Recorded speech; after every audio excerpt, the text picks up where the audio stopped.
Okay, the last thing I'm going to say to you now is this last point is on the slave trade as a dirty little secret. When you start talking about the slave trade, don't focus all your time and attention just on picking on European whites, okay? You got to know something else. There was more than just one slave trade going on. And yes, we had a slave trade that brought maybe 15 million black people out of Africa into the Western world, into the Caribbean, into Latin America, into Central America, and into North America. That was coming with the Europeans controlling. You had 9 countries that were involved in the slave trade. They had 3 slave trade routes. You had the Atlantic Ocean. Everybody always talk about the Middle Passage. The Middle Passage wasn't anything compared to the other passages. And the Middle Passage coming across the Atlantic, where everybody likes to focus on. You see that on the wall all the time. The Middle Passage, talking about the European slave trade. That was one. But you had 2 other slave trades. You had also had an Indian Ocean slave trade that was going up out of Africa and going around through India, Pakistan, down into Cambodia, Vietnam, and the islands, New Guinea and place. That's why all those blacks are down in those islands.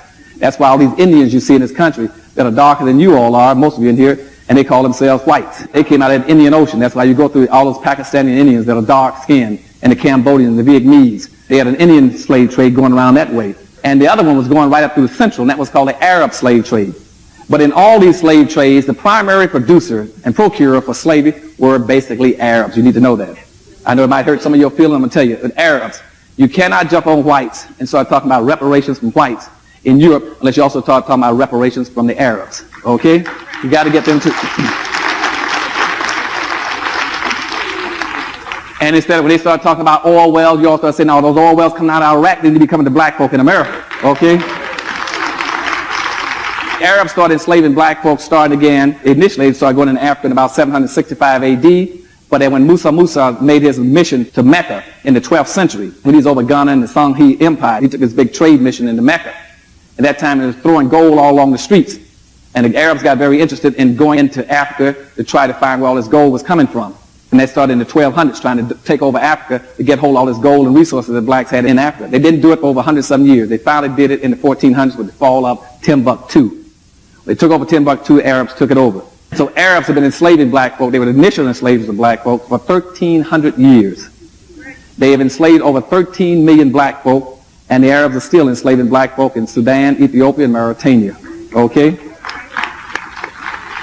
And they are still selling black folk over there for about $475 a piece. You start talking about reparations, go after them.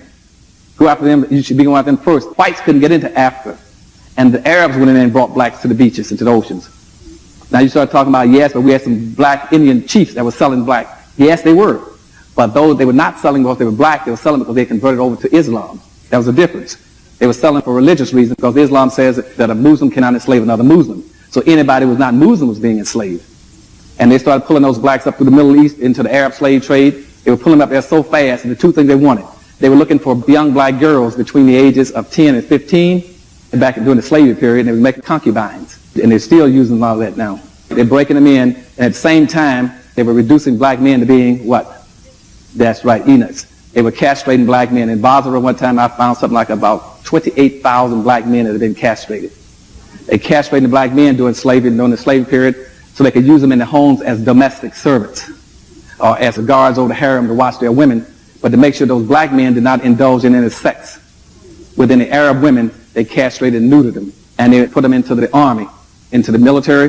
The military was training. They also used them as women by having neutered them. These are all the dirty little secrets you should know from a religious perspective, about names, about individuals and characters in the history. We have a very convoluted history, okay? And you start getting information. Make sure you get all the information before you go out so you're armed to do it and go out and fight. But black folk have made major contributions all over the earth. And I didn't get into all the things, and I know you're a little tired now, but I love you for it. And I'm going to conclude here. And next time you invite me back, we'll pick up where I left off today. And as of this coming year, Dirty Little Secrets #2 will be coming to you in your bookstores, okay? Thank you very much.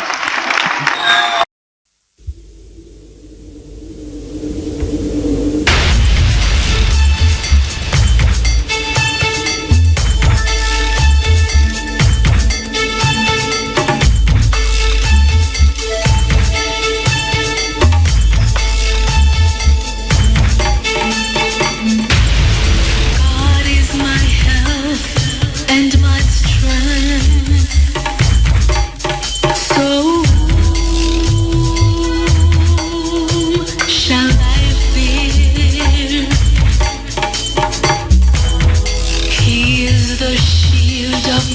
my right and left hand. So whom shall I be afraid?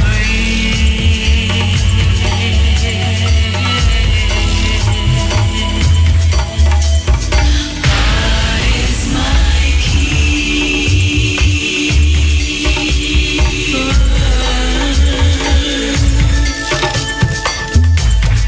God is my light and my salvation. So whom shall I fear? He is my guide throughout this creation. So whom shall I be afraid?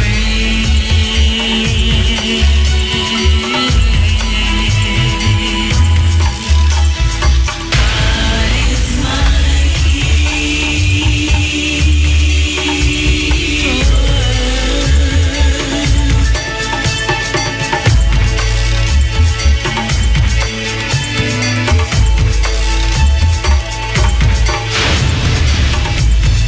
God is my guide in my resting and rising.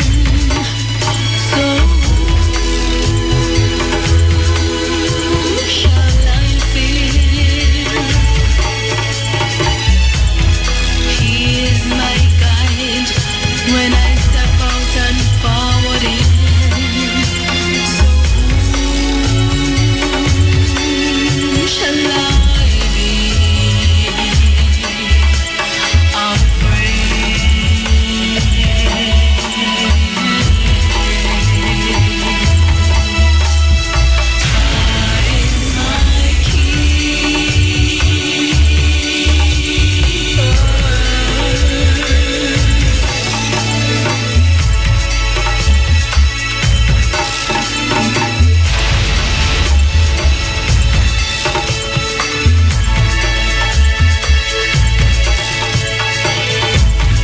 God is my guide when the Philistines come down on me.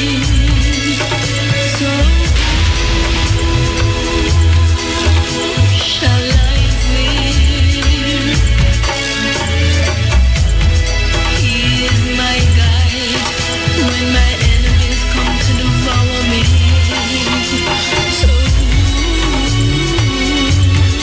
whom shall I be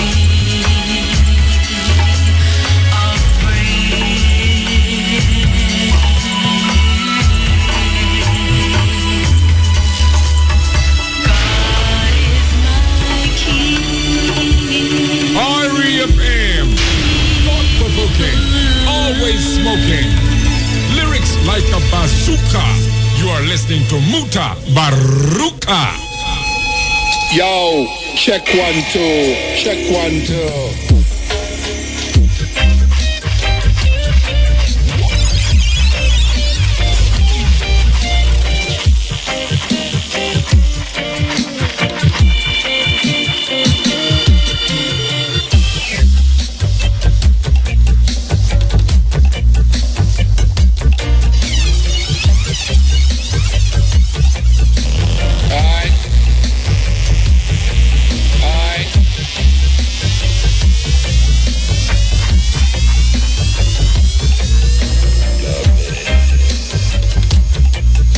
Checking levels, checking levels.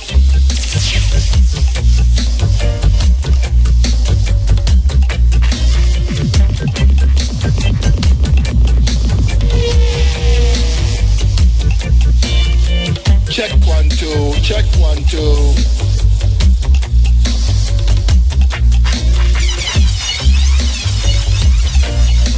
Yeah, man.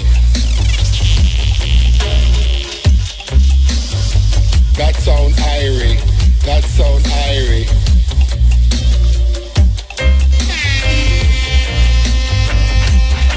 Yeah.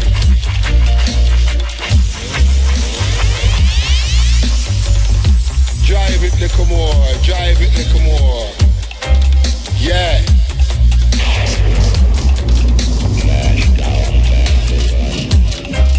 See that? Irie.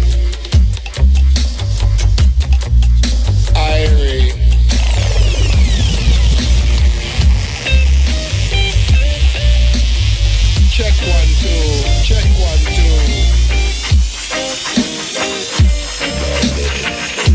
Yeah.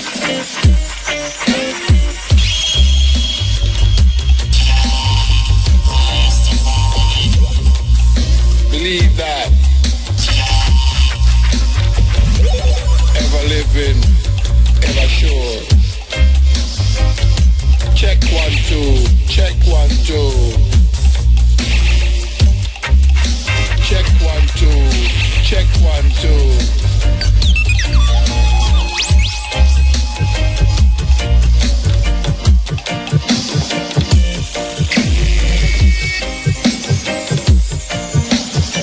Move it. Groove it. Dub this a one time.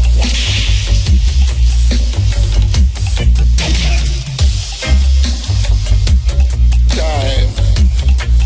One time. Move it.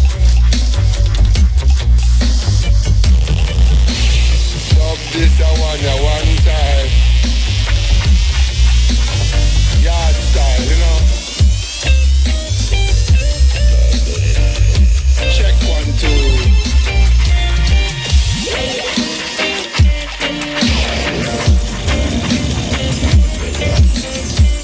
Fire. Check 1, 2. Check 1, 2. Rastafari.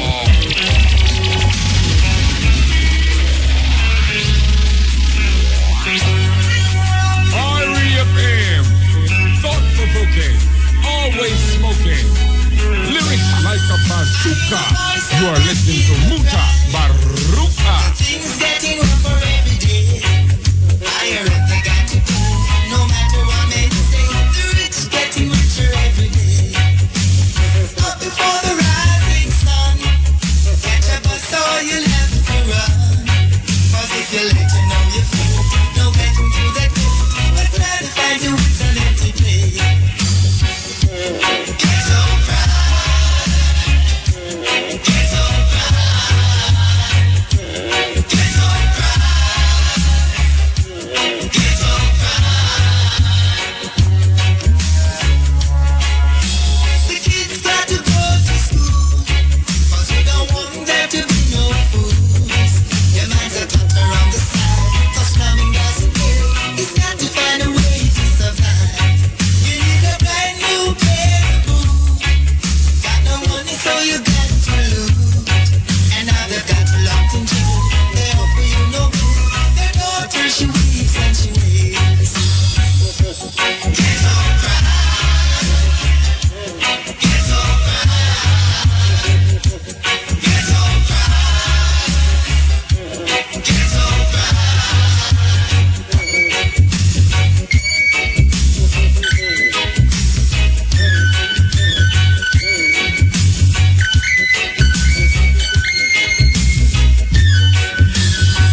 Yes, this is the Cutting Edge on RFM. We're there with you next Wednesday.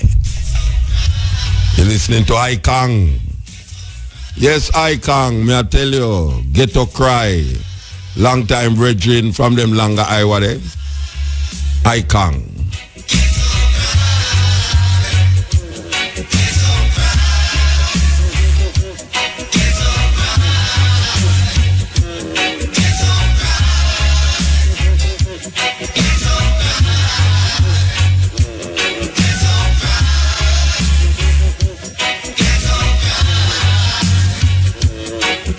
Boy, may I tell you, so much exciting things happen this week, boy. May I tell you, so much exciting things happen. But you know, say, well, I know this week, you know, today was Wednesday, yeah, this week for sure. But we'll have the two policemen, them, hey, may I tell you, you know, it's that domino thing, you know, when people sit on a car and play domino. It's not a safe thing again, you know. I know the first time they shut up, man, when I play domino, you know, I'm telling you already, you know, say, you see, nowadays when you sit down and play domino, you don't know the next man who you play domino with, who him above or who they with him or whatsoever, you know. So you have to watch who you play domino with nowadays.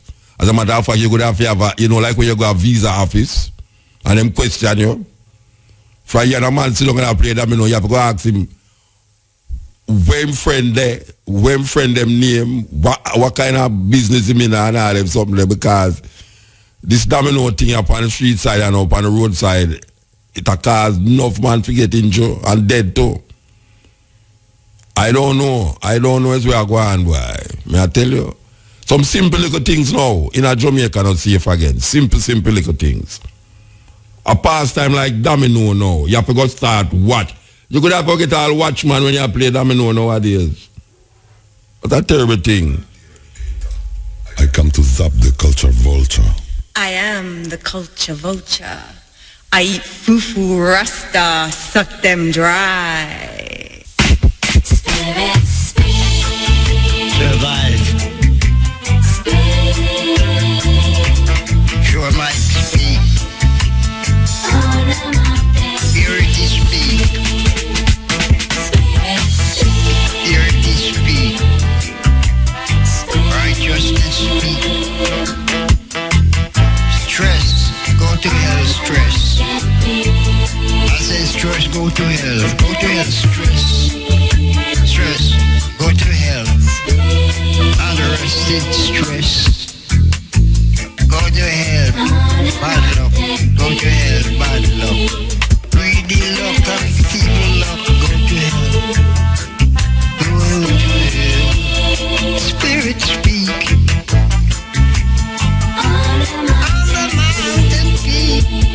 We never get weak. Never get weak. We don't miss me meek.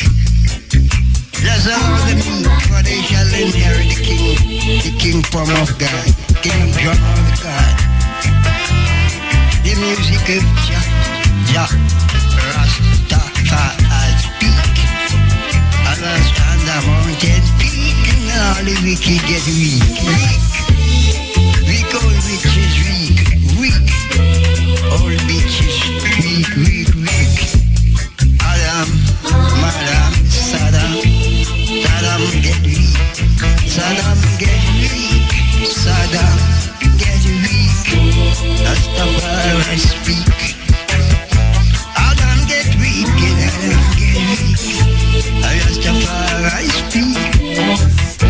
God is a man and God have a plan. God have a plan to trick Satan, to trap Satan and trap Satan. I said you holy God, go down, holy, fully, and holy, go down, go down, Adam, go down, Madam, go down, Saddam, go down, Saddam, go down, Saddam, go down, Saddam. Go down Madam, and go down Adam, go down Saddam, go down Gumaro. All right, you know, say Lee Scratch Perry did have a, well, for those of you who don't know him, did have a studio named Black Art Studio, and Him just burn it down. Take him seriously. Lee Scratch Perry have a student in Switzerland and him left a candle burning and it just burned down. Lee Scratch Perry, 2 studio now. Lee Scratch Perry burned down in a whole age and him burned down the next studio. Why you love Lee Scratch Perry, you know? Yes, one of the great artists, them Jamaican artists of our time, musician, composer, I mean, you name it. We want you love Lee Scratch Perry. All right. Now, this have to be the biggest mistake ever make on live TV. Yeah, man. You must hear about it already. It come like me late with all this story, but who I played for you. It has to be one of the biggest mistake ever make. And you know the thing about it? It's not the person who make the mistake me I'll feel it fine out. It's the girl who name get called and them give her the sash and put her on the crown on her head. And she did that smile all over the place. Or go fear say, I know she. Me I tell you, Rasta. I feel it for her, you know. I feel it for her. I really feel it for her. So here goes now. One of you is about to become our new Miss Universe. If for any reason she is unable to fulfill her duties, the first runner-up will take her place. Good luck to both of you. Miss Universe 2015 is...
I tell you, after all of the alabaloo there, the terrible part I come up now. After all of the alabaloo there, the terrible part. I tell you, man, it distressing.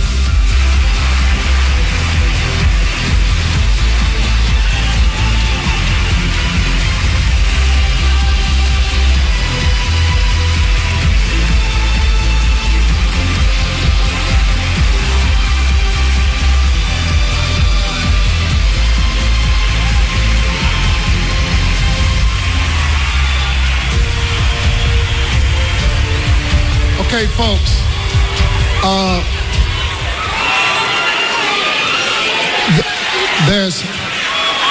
I have to apologize.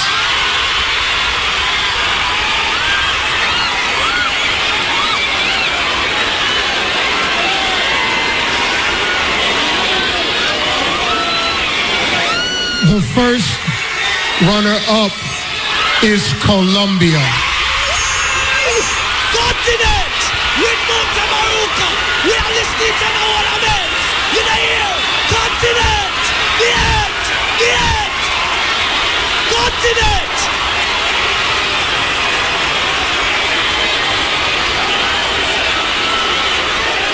Miss Universe 2015 is Philippines.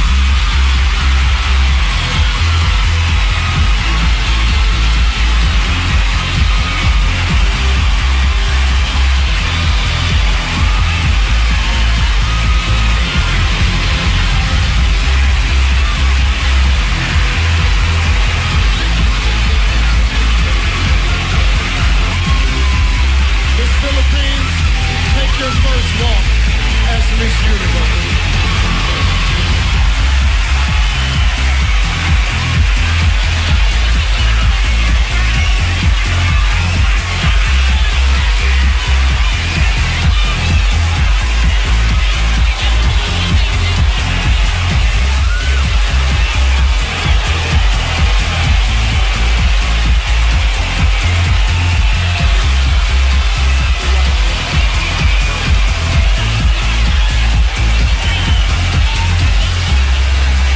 Listen, folks, let me just take control of this.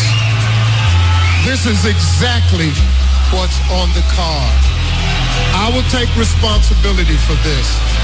It was my mistake. It was on the card. Horrible mistake, but the right thing, I can show it to you right here. The first runner-up is Colombia. It is my mistake. Still a great night. Please don't hold it against the ladies. Please don't.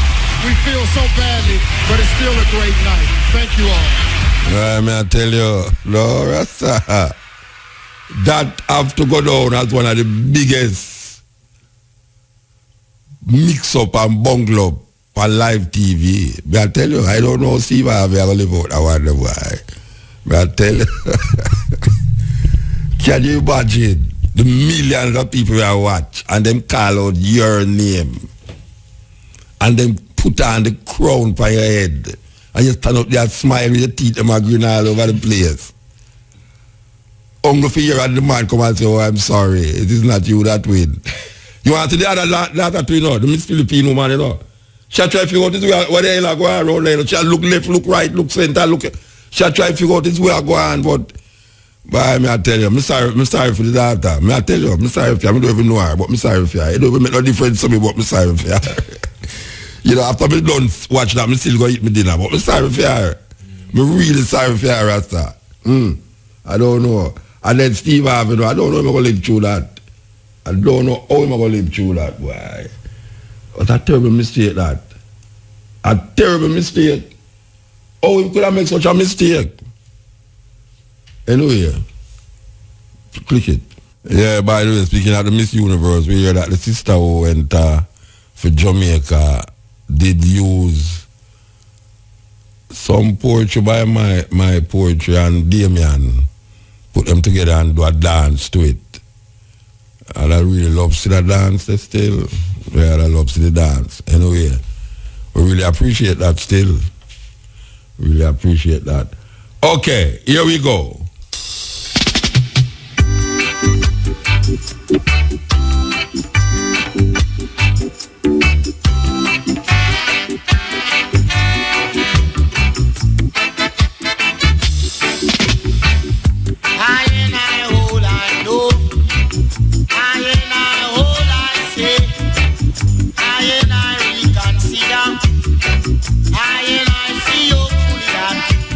Christopher Colombo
You know, that song is an introduction to the next thing we're going to play.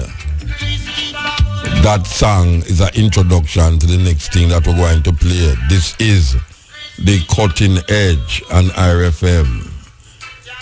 Serious thing. Here goes.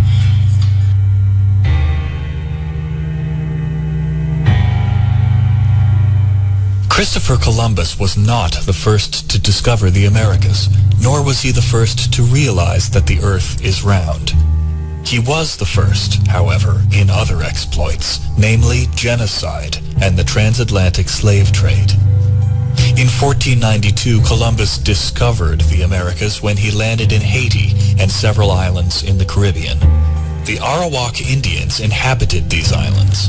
For the second voyage to Haiti, the following year, 1493, Ferdinand and Isabella gave him the resources needed to subdue the population. When he returned to Haiti, Columbus demanded food, gold, and cotton thread, and was increasingly met with resistance. This resistance gave him the opportunity he needed to declare war on the Arawaks. With 20 hunting dogs, horses, and guns, Columbus set upon the Arawaks, tearing them up with dogs and mowing them down with volleys of bullets and running them over with horses. Reporting back to Queen Isabel of Spain, Columbus boasted, "In the name of the Holy Trinity, we can send from here all the slaves that Brazil will hold."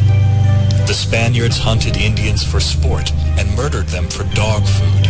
Columbus would reward his officers with women to rape. Girls 10 to 12 were especially desired for rape.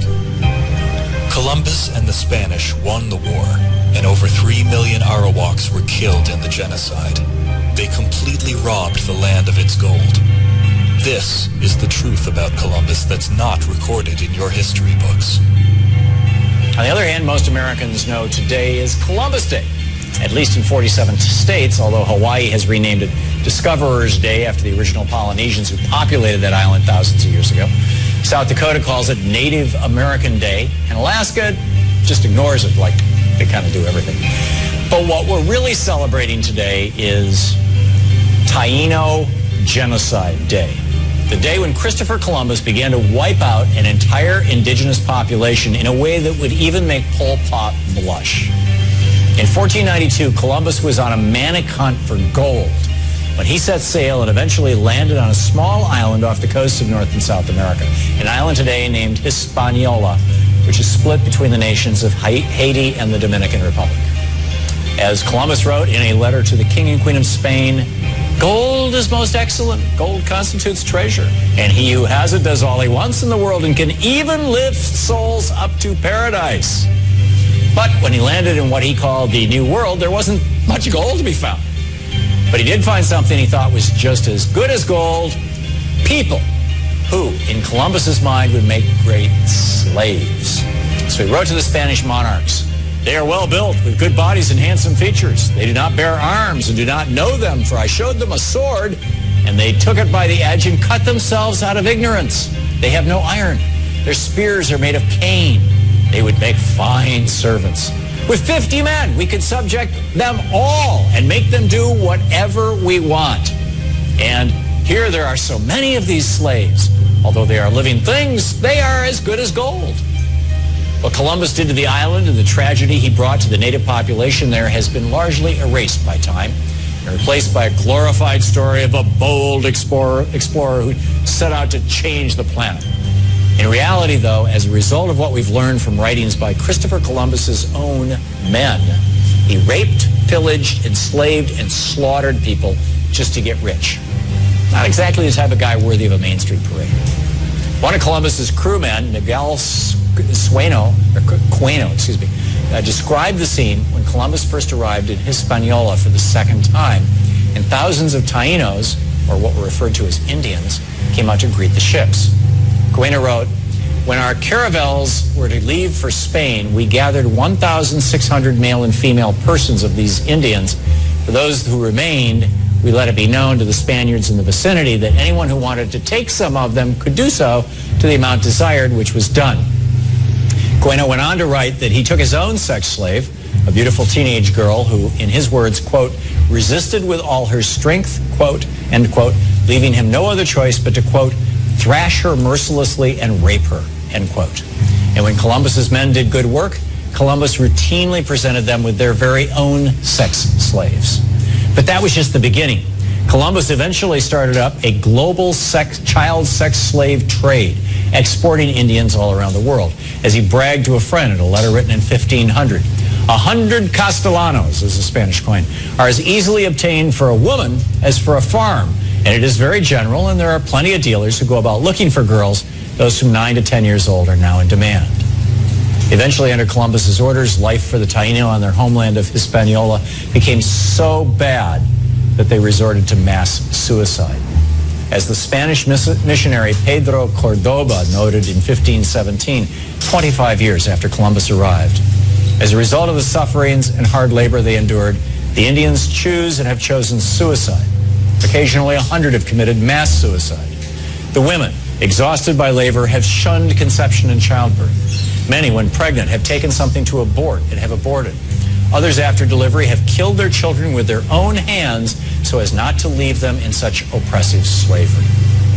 By the time Cordoba wrote those words, the indigenous population on Hispaniola had plummeted from roughly 3 million people before Columbus arrived to only 12,000 25 years later. A few decades after that, not one Taino was left on the island. An entire culture and people completely wiped off the map and largely forgotten, thanks to Christopher Columbus. Happy Taino Genocide Day. Thought-provoking, always smoking, lyrics like a bazooka. You are listening to Mutabaruka.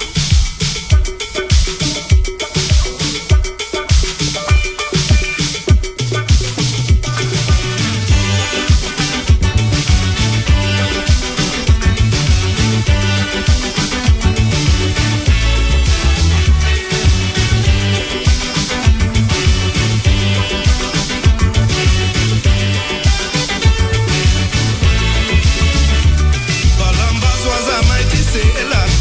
He sailed the open seas. He went down in the Caribbean and he called it the West Indies. He said he found a new world and he expect me to believe. But how could this world be new when it's much older than Adam and Eve? Columbus lied. Columbus lied. Columbus lied. Columbus lied, lied, lied. He said he discovered the whole of America. He never tell nobody how we had to run from Apache. Columbus lied. Columbus lied. Columbus lied so bad. I believe Columbus was mad.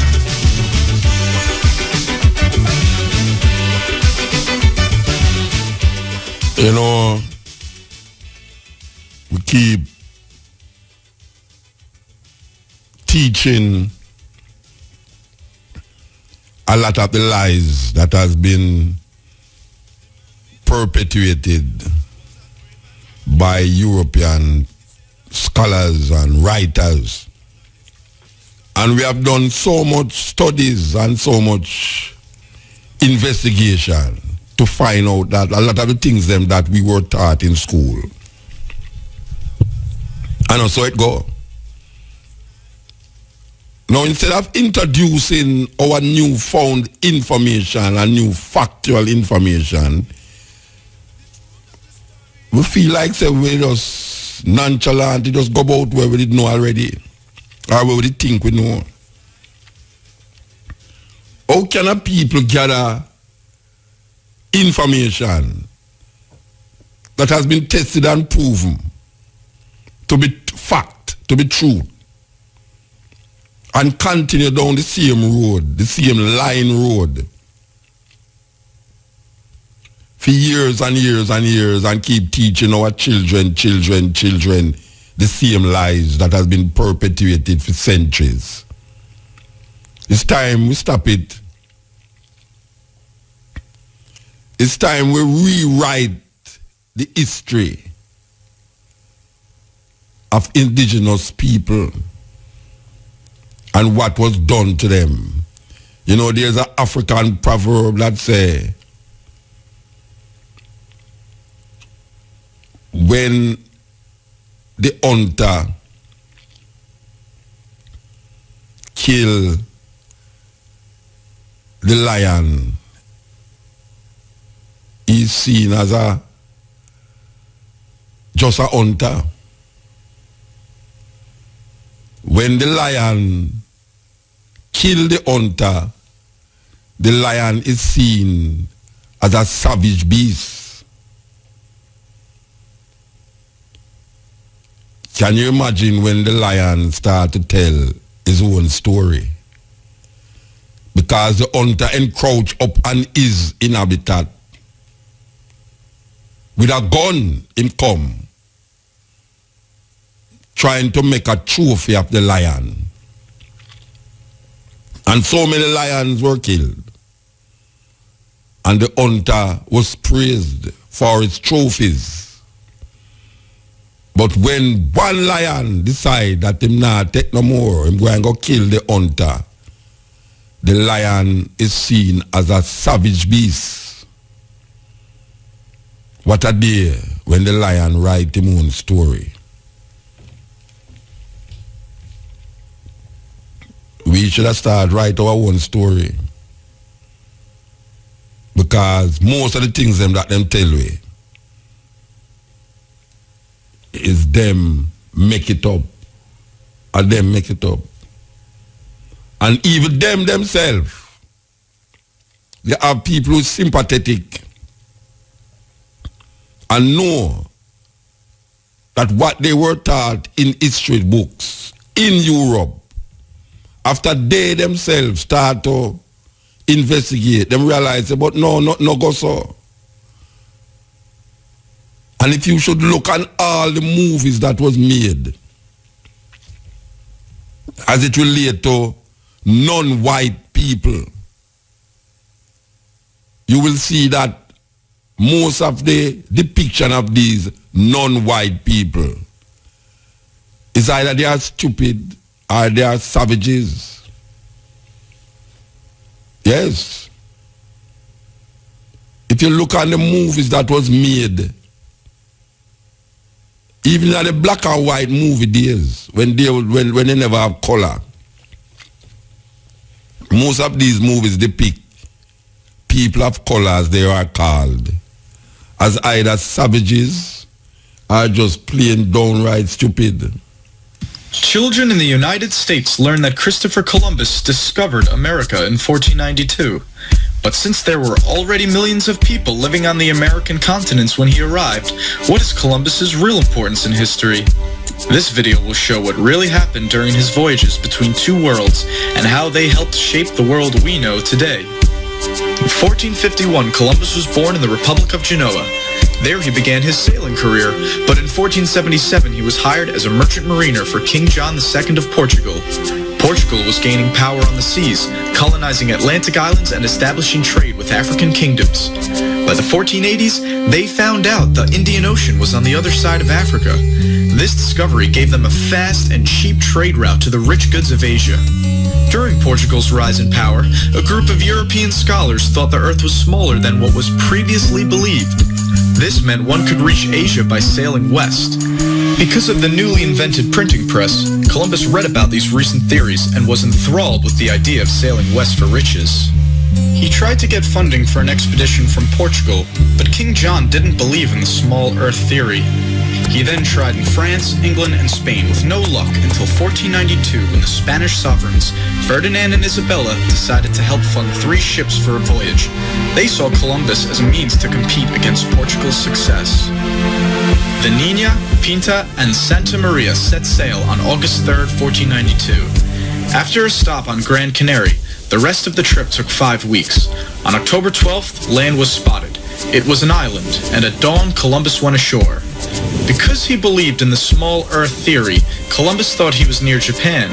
He called the natives of this island Indians because India was what many Europeans called Asia at the time, but the natives were really called the Taino. Trade began between the two parties, but it was clear that the Taino did not possess the fabled riches of East Asia. However, some of them wore gold as jewelry. Columbus was hungry for gold to bring back to Spain. He wandered around searching for a large amount of gold until the Santa Maria crashed into a reef on Hispaniola. Columbus left 39 men at the site to build a colony. He promised he would return for them and sailed back to Spain. When he arrived in Europe, Columbus was famous. He had sailed into the unknown and returned to tell the tale. He brought back many things to show the Spanish king and queen, including Taínos he had kidnapped. But he did not bring enough gold, so Ferdinand and Isabella equipped Columbus with 17 ships for his second voyage and named him governor of all the lands he discovered. Columbus was an excellent sailor. He found his way back to Hispaniola using his own keen navigation skills and kept the coordinates of his route a secret. When the fleet arrived at Hispaniola, they found out that the 39 men who were left there to build a colony had been killed by a local chief. They also found out the same chief had lots of gold on his land. Columbus led a crew into his territory and found a gold quarry. The chief was angered by the arrogance of these invaders, and soon fighting broke out. To intimidate the chief, Columbus captured 3 of his captains and beheaded them in public. This enraged the Taínos and disturbed many of the Spanish. To make things worse, there was soon no gold left to mine. Columbus sent letters back to Spain on a ship and exaggerated the amount of gold that was found. To produce more profit for the king and queen, Columbus suggested starting a slave trade. Without waiting for a response, he seized over 500 natives and sent them to Spain. Most of the remaining natives fought against this injustice, so Columbus unleashed terror on them. Once defeated, they were forced to pay tributes of gold to the Spanish. It was worse than slavery. People who didn't find enough were punished brutally. Forced to constantly look for gold, the Taíno could not farm their lands anymore. Many escaped into the hills, only to be hunted down. During the first few years of the tribute system, 50,000 natives died. Columbus's brutal command made him enemies in the colony as well as in Europe. In 1496, he sailed for Spain to defend his actions to Ferdinand and Isabella. He left his brother Bartolomeo in charge of the colony until he returned. King and Queen listened to his defense and allowed him to return to Hispaniola in 1498. By now, the colony was a disaster. Bartolomeo was just as bad at governing as his brother was, if not worse.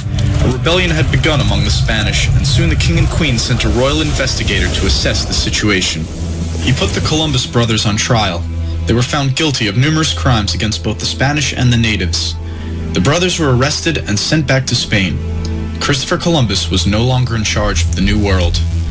Now old and humbled, he was allowed one last voyage across the ocean, but he was not permitted to return to Hispaniola. He explored the Caribbean for 2 years before sailing back to Spain, where he died in 1506. We have learned that Columbus was ambitious, intelligent, and courageous, but he was no hero. His exploits in the colony were disasters for the native inhabitants, and their way of life was destroyed by his actions as governor. But his efforts led Europe to dominate the world through colonization and the expansion of kingdoms into empires. If Columbus did not succeed, someone else would have. But since his journey was the first to establish a link between the old world and the new, his name is remembered. Yeah, this is the cutting edge. We hope that the youth them who they holiday would really take a stock of them two little clip there and go upon them, what them call it, tablet, and find some more information about Christopher Columbus, because it's not the same thing them a teach at school. Same old fool thing them a teach at school. You know, when I used to go to school, I never know say they have a name named Taíno. And since me big, I know about Taíno, you know. Arawak me used to say, you know. Arawak Indian at that, you know, the craziness of it. Anyway, the European invaders go. Them call the people them Indian. Because Christopher Columbus actually wanted to reach to India. And when he reached China, them think he was on the west coast of India. Call it the west of India. Thus, we who have nothing to do with India, it's called West India. Now we grab it up too. And we teach the children them that you're from the West Indies, you're a West Indian. And I hope you get to go to the University of the West Indies. Tell the same people say them African, that's what them do.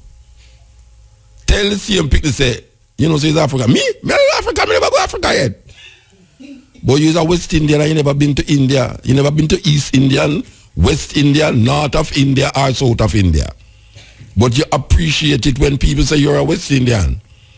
These are the things them that they keep regurgitating. And we don't have no sense to vomit it out. We need to vomit out all of these craziness. Or we reject being African, but we don't reject being West Indian. There's something intrinsically wrong with the education that them give we. For we reject ourselves so much and grab up something that we are not. I don't know Indian. I don't come from the west of India. Christopher Columbus make a mistake. All we know said the man make a mistake. For so much years now. And we still perpetuate this propaganda for our children and the children that follow the children. It's a terrible thing. The thing them we should have hug up now with scorn. You hear people that say, me never go to Africa yet, me not African. How the hell that, how that comes so? How so fool. You never go to Africa yet, so you're not African. Because you never born in Africa, you're not an African. Then wait, suppose a cow born in a pig pen. Suppose a cow born in a pig pen, what him is? Him still a cow. Him no matter where the cow born, my cow. I just saw it go. So it no matter where the cow born, he could have born in a Jubilee Hospital. Still a cow. Could have born in a Fenton Ferguson backyard. Him is still a cow. So me don't know how we so tough. Everybody can identify them heritage. Heritage we are talking about now. Because them give we Jamaican like it's a heritage.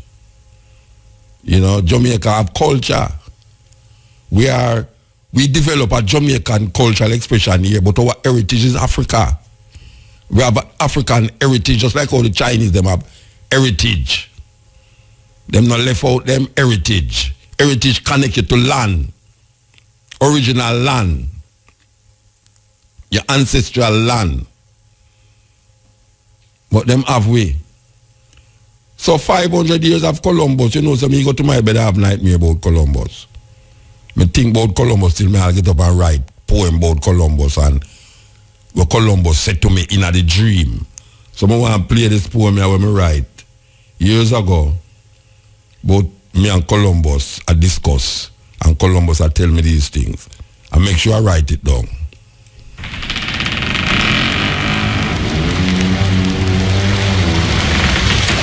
I am Christopher Columbus. Just call me Chris. I am he who did miss the land, India. I thought I'd discover that which was never. How clever of me to see the land beyond. I came to tame and claim in the name of Spain. I am Chris. Don't diss my history. I inspired Hawkins, Livingston, Mussolini, Botha, Bush. I exterminated, perpetuated hatred against red men, yellow men. With black men I make no friend. I attack Arawak, cut off their head, wrote instead that the Caribs ate them like bread. I never told you this before, but my chief navigator was a Moor. You know the Moors. They discovered Spain, those blacks who came from the African terrain. The idea that the world was round, I got from these same blacks in some little Spanish town. Now you may ask, what was blacks doing there? But they ruled us for over 700 years. They made a great mistake then. Instead of enslaving us, they made us their friend. Some survived, stayed alive, fought the invasion, European division, English aggression, the fight between Europe and European expansion.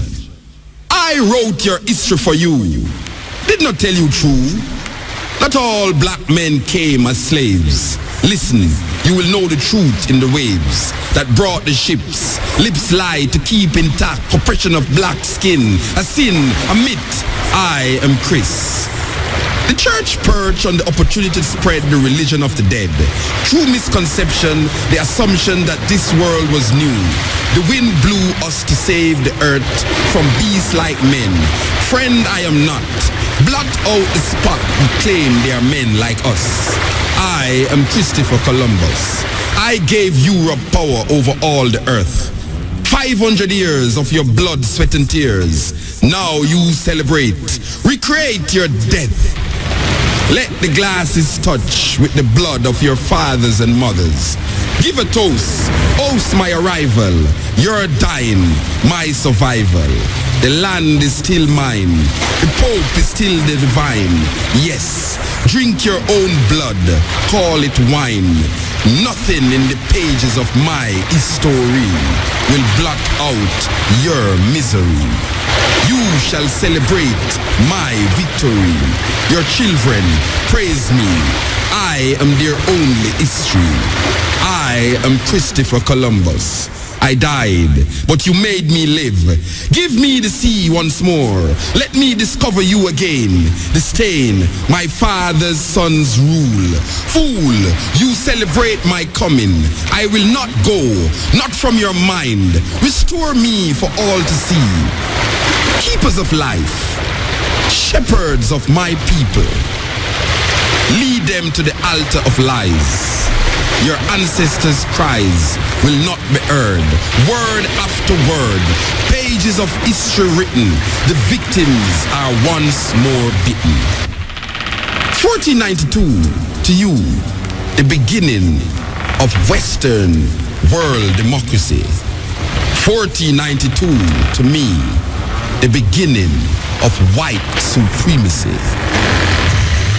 Thought-provoking, always smoking.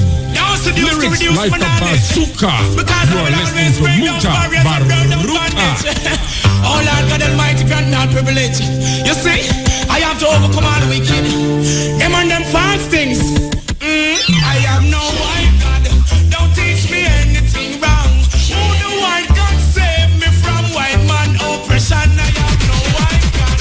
It's just a black messiah. Oh white God that bless, so him not bless. You are listening to Mutabaruka. Don't teach me anything wrong. Who the white God save me from white man oppression? I have no white God. It's just a black messiah. If a white God that bless, so him not bless. I want what is rightful mine, so me not stay mute. Your system is designed to distract me from the truth, but it will come to pass. I know not to the youth. This brother named Tim Wise did an interview on Fox. And then, because of what him say, it come over to CNN. So we get it from CNN. It's a serious thing. A very, very serious thing. This is things where we have said for years now, but it just a come to the fore now. A whole heap of things just a come to the fore. So that's why we not stop saying what we are saying now. We not stop saying what we are saying. Believe you me, we're not stopping saying what we are saying because this is on CNN now. White people have to confront this issue. White people have to confront this issue now. And black people have to go take a stock. Take a stock. Image of a white Jesus has been used to justify enslavement, conquest, colonialism, the genocide of indigenous peoples. There are literally millions of human beings whose lives have been snuffed out by people who conquered under the banner of a white god. That is a far more significant problem than whether a black writer in 2013 suggests somewhat humorously, but perhaps seriously, that we should change Santa to a penguin. No one's going to die because of that iconography. The white Jesus, white God imagery has literally resulted in death. That's something folks ought to deal with. What Megyn Kelly said was very simply, quote, Santa is white, end of quote, and so is Jesus. So I think the real issue is, if you want to make a joke about Santa's whiteness, here's a way to do it that would not presume white normalcy or that white is the norm. You could say, for instance, and I would, that if there were Santa, he'd have to be white because no black man could break into millions of homes even if he was bearing presents and not be shot by some neighborhood watch captain. That's a way to be funny, but Fox News would never do that because that would presume that they had to admit racial profiling and racism were real. So there's that. I think the real issue is that she made a statement of fact, not for her own opinion, but fact. There's a difference between believing in Santa and believing in Jesus or the Buddha. Buddha did not come from Kansas. Jesus was not born in a manger in central Pennsylvania. He was a man of color, and the fact that we have represented him for centuries, literally as a white man, speaks to the entire history of white supremacy. We can act like it didn't happen. We can make it the punchline of a joke, but the reality is this iconography, Jesus more so than Santa, I agree with Mel here, Jesus more so than Santa is a real problem. There's a reason we've represented these icons as white. It's not a coincidence that we've done that. Okay. Do you think there's something inherently wrong? I understand you saying that a white Jesus has been used to do horrible things, but here's the difference, and Reza is right. No, Reza's right, but the difference is that the power of others to make Jesus or to make Christ as they view him has never come close to the power of the European power to make Jesus white. In other words, black folks can think Jesus is black and view Christ as black, but at the end of the day, the image that has been used to dominate Christianity in this world and on this planet is the white image. So therefore, you can believe, you can think Jesus looks like whatever you want or that Christ looks like whatever you want. Ultimately, though, there is such a thing as power, and it's not equitable. And so if certain people have been able to impose their image of the Christ, of the Savior on others, or God, or Adam and Eve, the first human beings ostensibly as white people, to believe that that doesn't have an effect is to believe that advertising doesn't have an effect. It's to believe that companies that spend billions of dollars don't actually sell you stuff based on the images they use, which is nonsense. Thought-provoking, always smoking, lyrics like a bazooka. You are listening to Mutabaruka. Oh Lord God Almighty, grant me all privilege. You see, I have to overcome all the wicked. Them and them false things. I have no white God. Don't teach me anything wrong. Who the white God save me from white man oppression? I have no white God. It's just a black messiah. A white God that bless, so him not blesses. I have no white God. Don't teach me anything wrong. Who the white God save me from white man oppression? I have no white God. It's just a black messiah. If a white God that bless, so him not bless. I want what is rightful mine, so me not stay mute. Your system is designed to distract me from the truth, but it will come to pass. I know not to the youth. In the process of time, we will know the truth. So give we white God to praise in slavery. The doctrine follow on in the black community.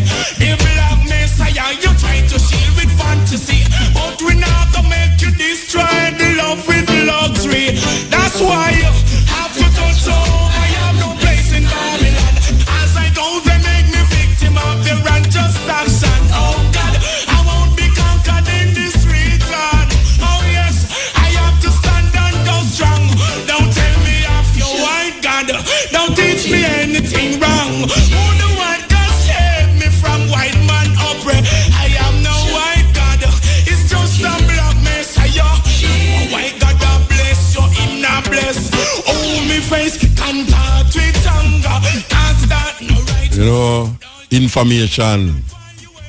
Last week we was talking about information and how information empower people. It inspires. Information inspires you. And the lack of information lead to superstition. The lack of information lead to superstition. So when people say they are inspired without information, it's superstition them turn to. This is the age of information, and if we don't grasp the understanding and the things that is in front of us right now, that is real, that is facts. Can I say what that man say?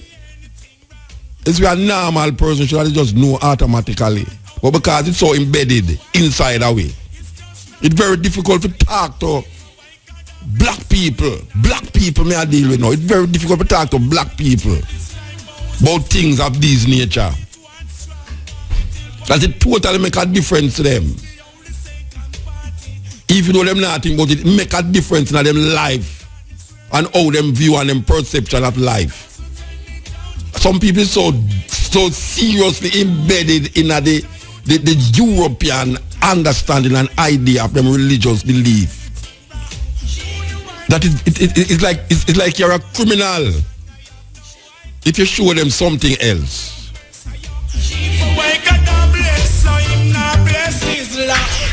And now the people them who gave us this idea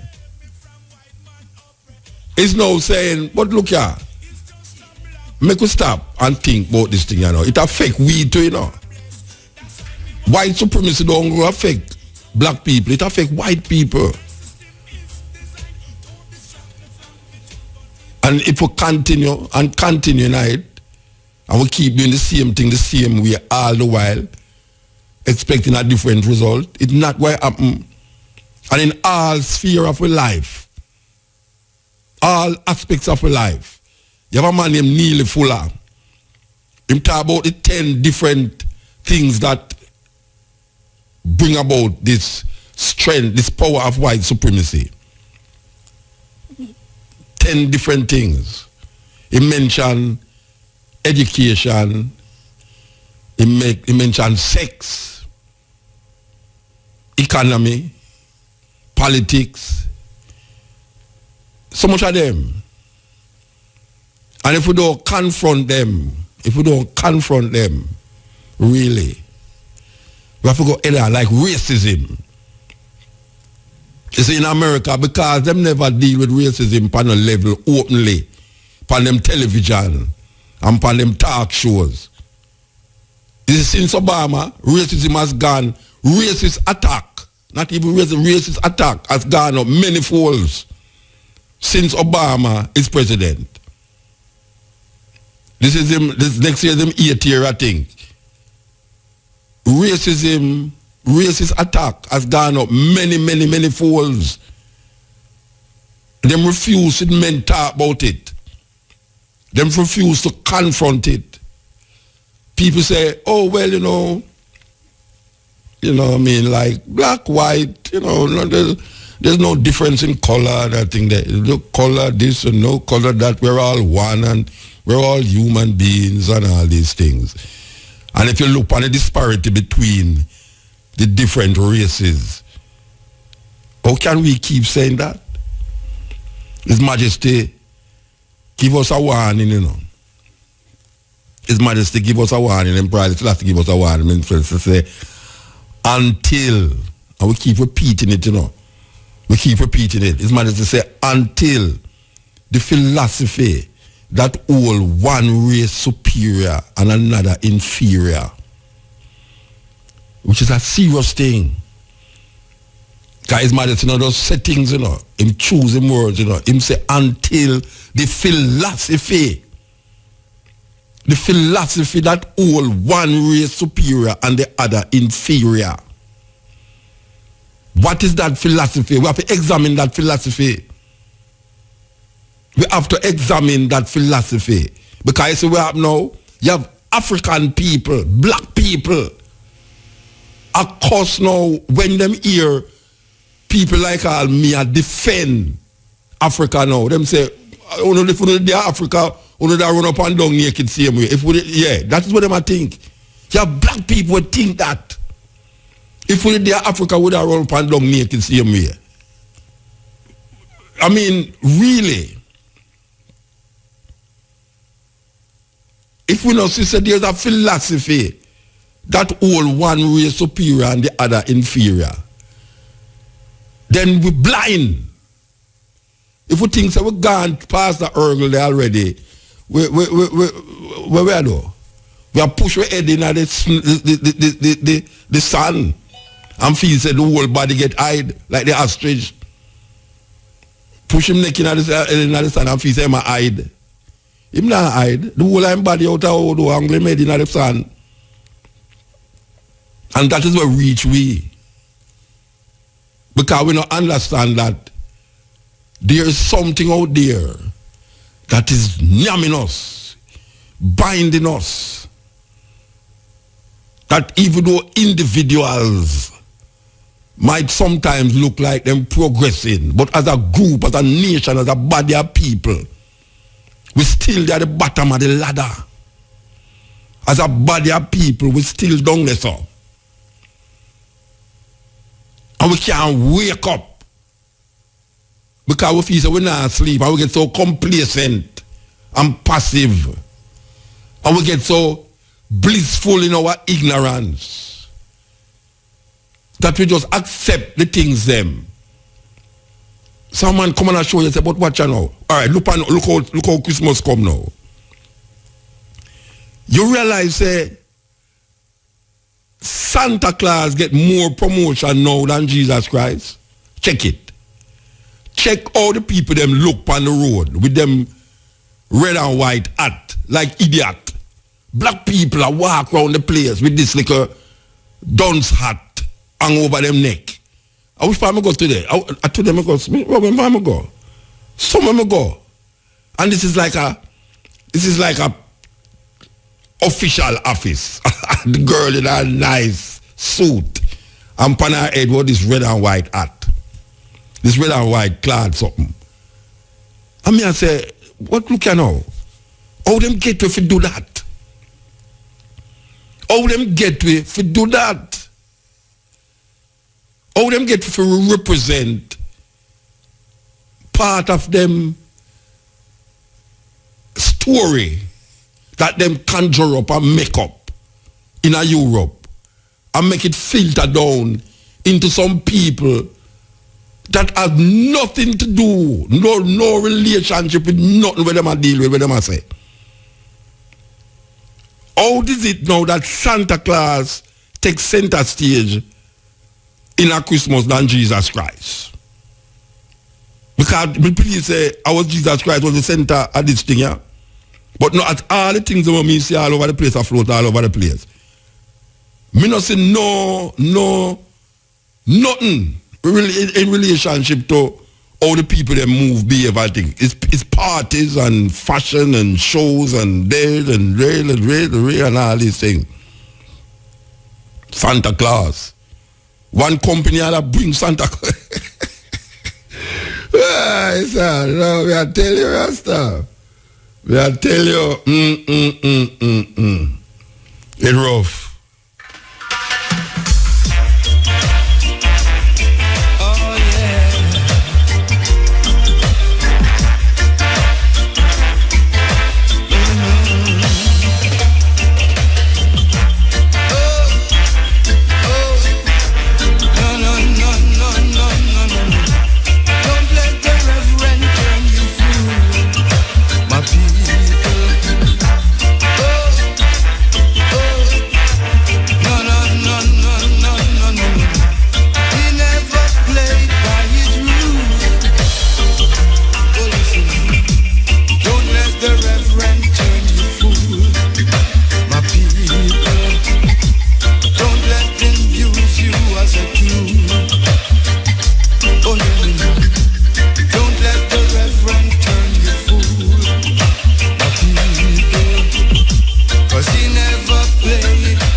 racist and sexist religion.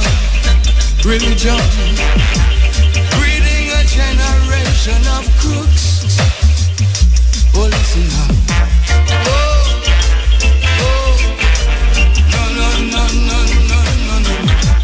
Don't let the reverend turn you fool.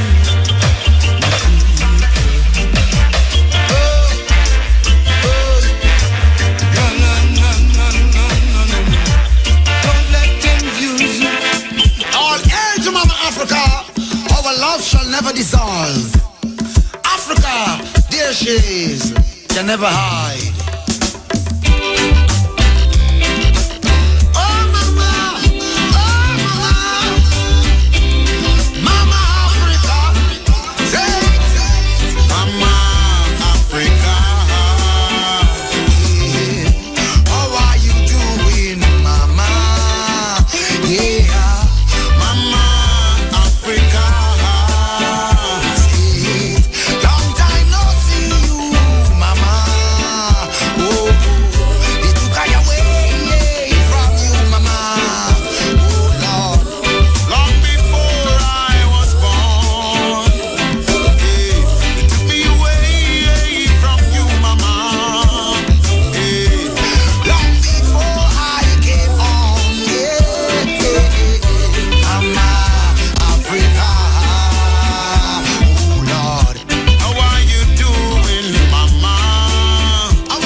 That is Bushman. Yes, you know. Last week we had talked about how Rome, in terms of our religious belief, most of us religious belief is gotten from Rome, especially the Roman Catholic Church. The systematic manipulation of other people's culture and belief system has brought us to this point in history where we cannot decipher nor separate what is true from what is false because they are so intertwined. The lie and the truth is so intertwined that whosoever control the printing press and the airwaves control what we believe in and what we think. So when we get documents that is handed down way back 500 years, 700 years, if not 1,000 years and beyond, a lot of these documents were placed in our hands by people who have their political agenda to keep themselves and their kind in power. And you know, as we always say, power corrupt and absolute power corrupt absolutely. So when Rome decided that they would take over this idea from the so-called Jews, this idea of messiahship and how they view messiahship in relationship to how the Jews view messiahship. We realize that what we got that is now called Christianity was manipulated by the Romans, because there was never any Christians during the time of this man that they call Yeshua. Well, the Jews them call Yeshua, but them call Jesus Christ. It's the English version. Is the English version of a Greek word. Jesus Christ is the English version of the Greek Jesus Christos. Jesus, Savior, Christ, Messiah. That's what it means. Jesus is the Savior. Jesus, the word Jesus means Savior and Christ means Messiah. And the Greek translation is Jesus Christos. So during Jesus Christus, there was no Jesus Christ until the English come and translate that word. But in the Hebrew word, them have a thing named Yeshua. Yeshua. That was a common name in where we call Palestine at the time. And Messiah was not an individual. Messiah, even David was seen as the Messiah. David, the so-called king of Israel, was called the Messiah. And there were many people who the so-called Jews were looking for at the time to save them from a political institution that the government at the time was Rome. The Roman institution was controlling and manipulating where the so-called Jews live in Palestine, now called Israel. And so we have that there was no Christians 2,000 years ago walking up and down in Palestine. These people were not called Christian. The term Christians come out of Rome. And the following thinking and ideas came out of Rome.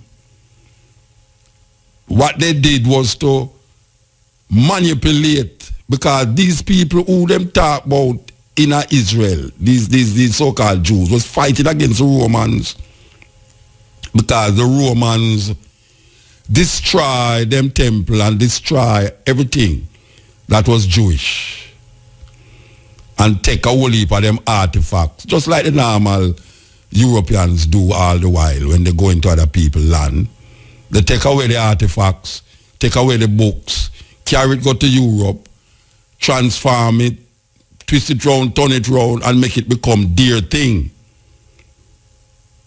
For centuries they have been doing that. Even before 2,000 years, they have Alexander, the so-called Greek, who went into these places, go into all Egypt, take out all of the book them, carry them, go to Greece, and then develop certain things. And then them here say philosophy started in Greece and mathematics and all these things in Greece. Well, what happened is that these people was fighting against Rome. Them call themselves zealots. Well, none of them call themselves zealots. People call them zealots. The zealots was some serious, a killer whole heap of Roman for maintain them Judaism, them Jewish traditions. And the army of Rome was sent against them.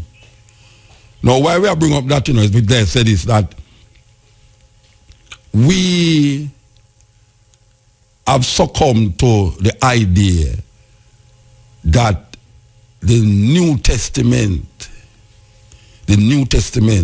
as seen by the Christian mind was from some people in Palestine, in Israel.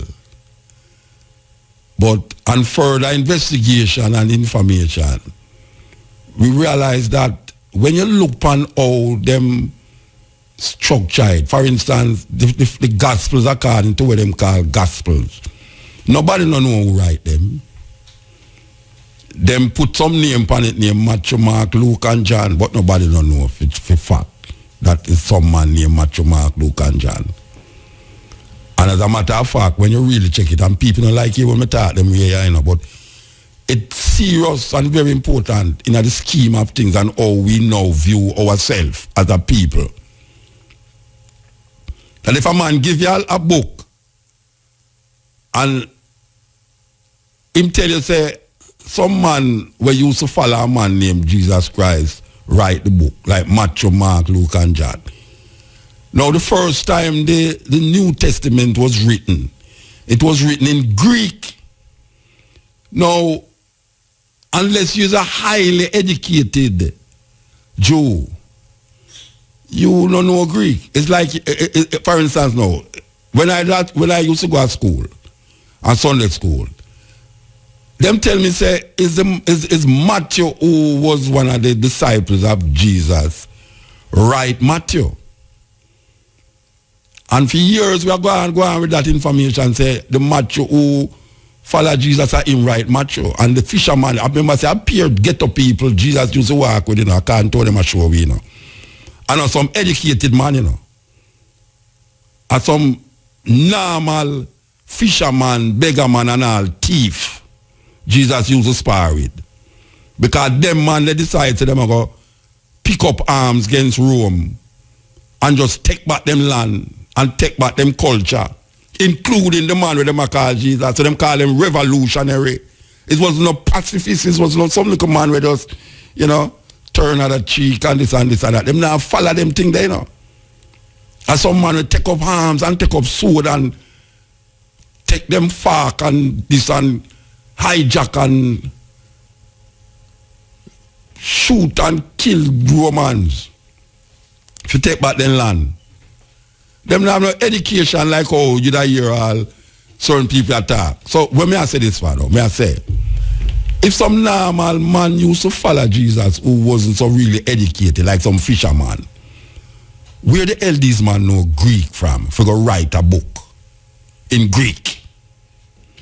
See that sound kind of weird. It's like you go down a Greenwich farm one Sunday now and you meet all a fisherman. You thinking that them fishermen that know French? Or if knows even Spanish? Them not come in contact with no Spaniard, them not come in contact with no Frenchman, unless them really did have the opportunity to go away and come back. But you go down and get to the people, normal people in Jamaica that know French. They have to go to school to learn that. These people who used to follow this man according to how them write it. And some normal everyday people who just have fish and all them really. The language of these people is a language named Aramaic. You're not supposed to mix it up with Amharic. Aramaic. Aramaic is the language that was spoken at the time. These people never know Greek. Yet see them tell me, say, the first time anything written in a New Testament was written in Greek. Then if these people was normal fishermen and thing, where the hell them learn Greek from? Them never know Greek. So it's much other people write it. That's the first sign. That is the first sign of the lie. No man who was following anybody 2,000 years ago write anything we call Matthew, Mark, Luke, and John. That's the first thing, because most of the information that we get come out of them 4 books there, Matthew, Mark, Luke, and John. That's the first thing. So the question is, who write them? Who write these books? That is the question. But nobody now ask it because we're so deep into it. And if me go start tell you now, say, as some Roman write it, you're going to hear, where to get them fools there from? If me start to say, why some Roman people write that figure way? Because they want to pacify the revolution against the Jews them. I mean, the Jews them are fight against them, they want to pacify. So what them do is configure Jewish culture and design it into some Roman philosophy and give it and call it Christianity. I've been here all day of my life. Works good and queer, I behold with my sight. Some will share, others do as they like. Some you flesh them watch here with them fork and knife. Yeah, some of that talk about how the configuration of where we now have was configured by the Romans, and then them use the Roman Catholic Church to perpetuate the dogma that people actually believe, sincerely believe too, what they believe in. But without investigation, you never come to the truth. The truth is that nobody know who write Matthew, Mark, Luke, and John. And these are the 4 books that elevate Well, I shouldn't say the 4 book because Paul is the man who Christians base them foundation off of. Even though Paul himself admits say him never know the man who named Jesus. Why we bring up this is in light of how we say they move Jesus out of Christmas and put Santa Claus there. And most people now celebrate Santa Claus. And if you look on all the people them dress, if you look on the people them on the road where I sell, all of them have on a little Santa hat. All of the bank, me see it. And the Christmas tree is a thing. Now, me I tell you about all the man them, including the man where them a call Yeshua and Jesus, whatsoever them want to call him. The man they did a fight for maintain them culture and maintain them country, them land.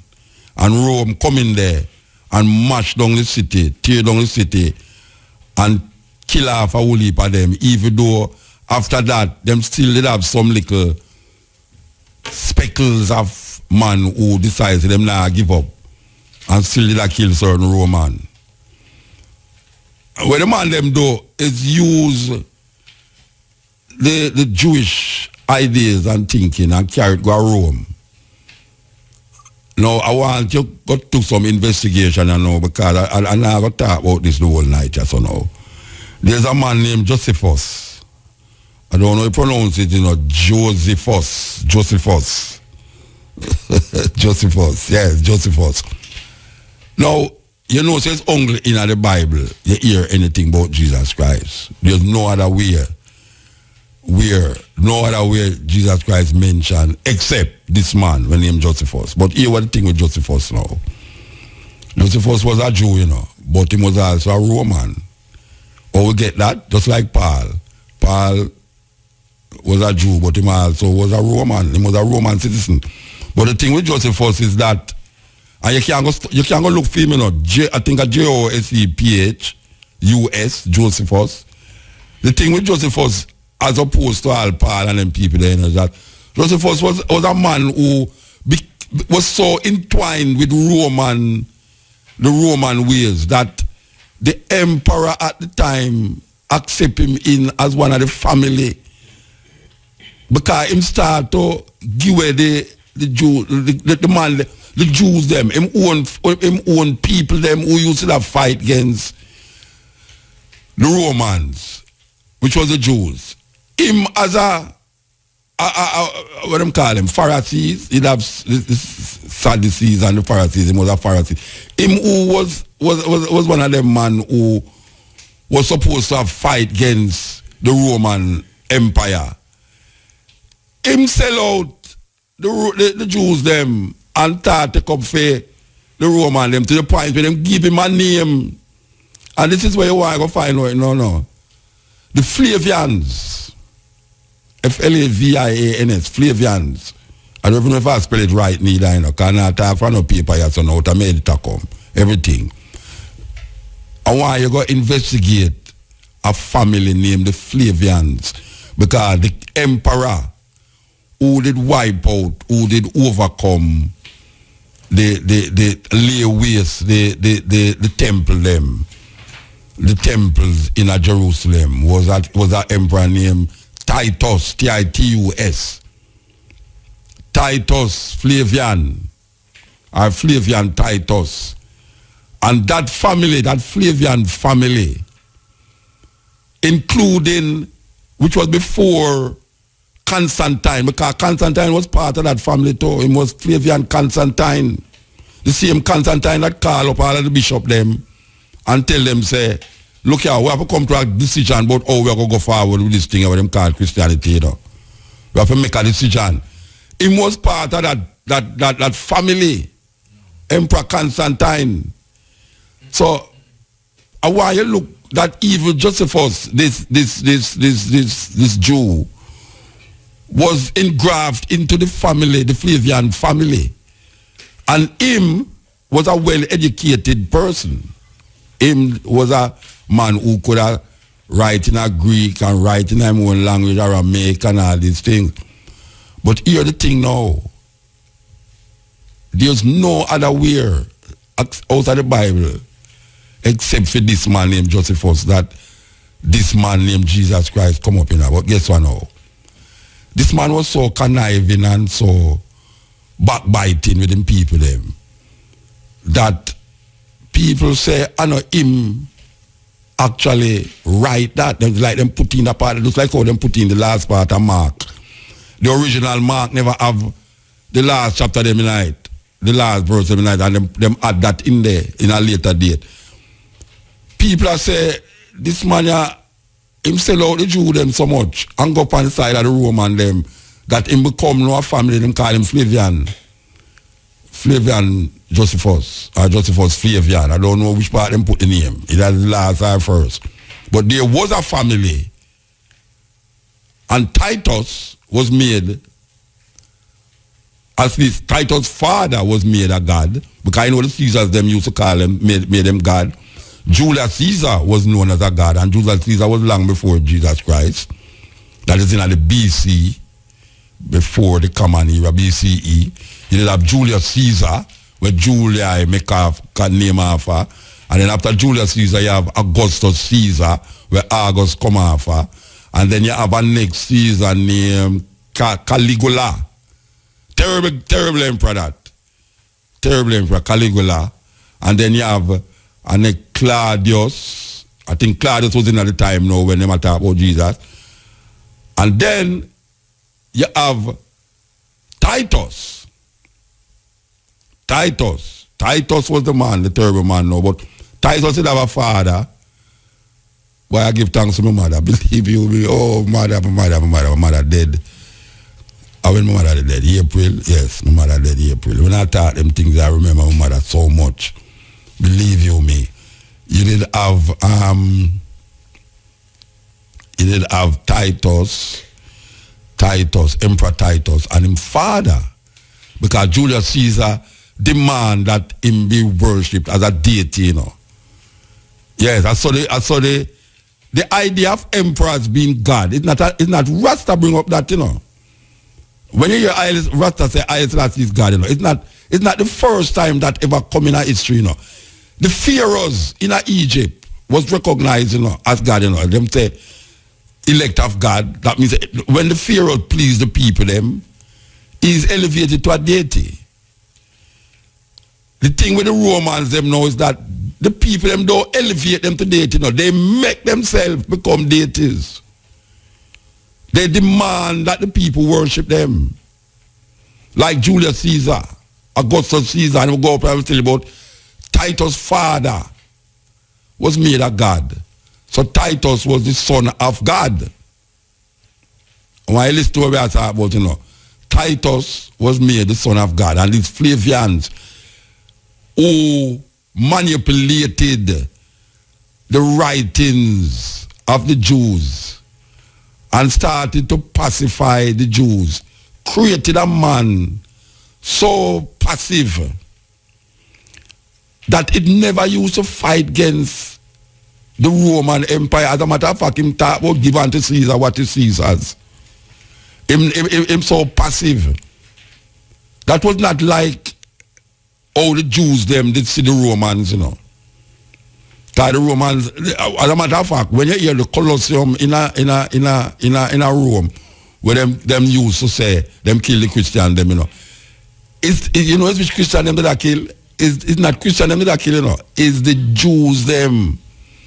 It's not because them was Christian why them a kill them, you know. It's because these people was Jews who was hell-bent on getting back them land where Rome devastate and mash down and destroy all them culture.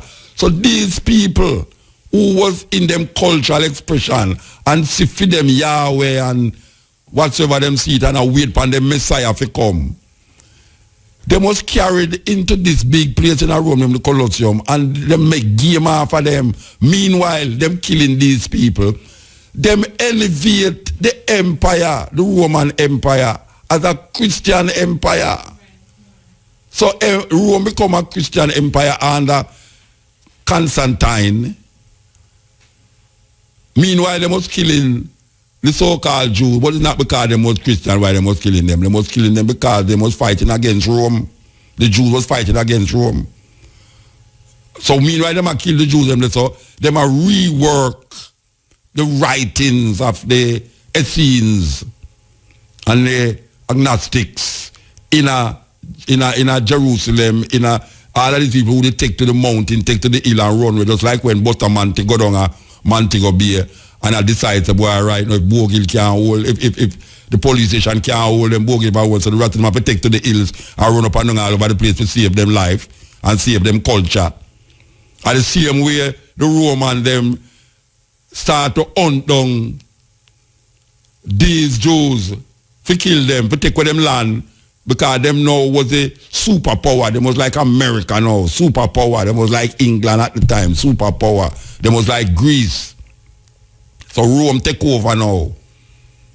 And them draw in the idea of what the Jews them used to have. And them designated Christianity. Now, if you find out about when I talk about them, the Flavians, these people, this family of Romans. This is a family of Romans. This family of Romans use their Roman culture, or what they would have called paganism ideas, and fashion the Jewish writings that them could have find, and use some elites, like how you have parliament now, who is really African people in a parliament, but them are work for the colonial master. Well, it's the same way they did have Jews at the time. Even though them was Jews, and we are talking about the people who could have read and write now and study the language and things, not like little fisherman, them who don't know Greek, but like Josephus now, who, and even Paul, the man they get educated in a certain things. And just like how them say Paul used to kill Christians them and let them get converted, it's the same way this man, who was even more educated than this brother when him, this Josephus was more educated than Paul. Him work as a part of the elite till him get the name from this family, and him help them to shape and fashion the whole idea that becomes so Roman that it's very hard to really detect the language because we don't know Greek. It's very hard to realize a lot of the things them that we hold fast to, where it's literal. It's really, what them call it, allegory. Allegory is the word. Allegory, pardon me if I don't call the word right. But as I say, I now read for the paper out, I made everything I come from. The allegory of this story have some serious meaning that is not historical, you know. It's not historical, but it's something to maintain fear, political fear in the people them who adopt this idea. And from that day until now, we can say that people who get embedded in this idea is so fearful of living, because them feel say in dying is a better life, is a better way. Meanwhile, the political system, that is Roman system, and I refuse to say Babylon. I refuse to say Babylon because Babylon system, even though we say time and time again, but because Rasta has been using the language of Jewish Israel traditions over the years. They keep referring to Jewish language, Jewish ideas. What I say now is that Rome is even more stressful upon our thinking than Babylon. Rome, as a metaphor, as a simile, as whatever you want to call it, Rome is the perpetuator of the devastation on the planet right now. May I tell you? And this is headed by the Roman Catholic Church. I don't want to sound like a 70. Why I want to sound like a 70. I was 70 they're supposed to love me out there now when I talk that way, you know. Me I tell you, 70 is supposed to say, yes, Muta, you know what you say. But it's true. The Roman Church has manipulated the ideas that was taught in Palestine, that was taught 2,000 years ago by the people them who was called the Essenes and the Nazarenes, not to be mixed up with Nazareth. Nazarene have nothing to do with Nazareth, because there was no city named Nazareth before Jesus. But there was no city named Nazareth before Jesus. There was no city named Nazareth before Jesus. And since Jesus, them configure Jesus, you have named Nazareth, and people that talk about them was on them way to Nazareth and Bethlehem and born, or was he born in Nazareth or Bethlehem? These things is configuration of reality. There is no such thing. It's the Roman family. The Roman family of the Flavians, with the help of Jewish intellectual elites that configure Matthew, Mark, Luke, and John. Yes, this is what we call religious seminary Aguania. So now, and I challenge any guy up at the university, what them call the seminary, the theological seminary there, for tell me, say, what me I say, no have no validity in history or in scholarly studies. I personally, as you know, as a man, never go to university, never got to know theological seminary. I challenge any person, including not only the student, but the teacher, because the teacher, student, them is not getting no understanding of the historical reference point of where did this thing start, why was it started, and how. You know, a brethren used to call me as a old journalist, and I have to repeat him. I know say he must have listened now. Him say, you ask when, not maybe in the order, but it's 4W him say, when, where, why, and who. Not necessarily in that order. And I've been thinking, and when him tell me, say, keep calling me. I know him going to call me tonight at all. Because him keep calling me and I have to heal him up. I don't remember if him tell me his name. Him always say, I'm the whole journalist. Him say, Muta, you say when you're in journalism, you must ask where, when, who, and why. Those 4W need answers. Why the thing happen, when it happen, where it happen, and who make it happen. And I have kept that in my mind all the while. And I'm saying that in the theological seminary, especially in Jamaica, the when, where, why, who don't come up. Maybe just one, the who. But the when, at what point in history did Matthew, Mark, Luke, and John take center stage in the whole scheme of Christianity?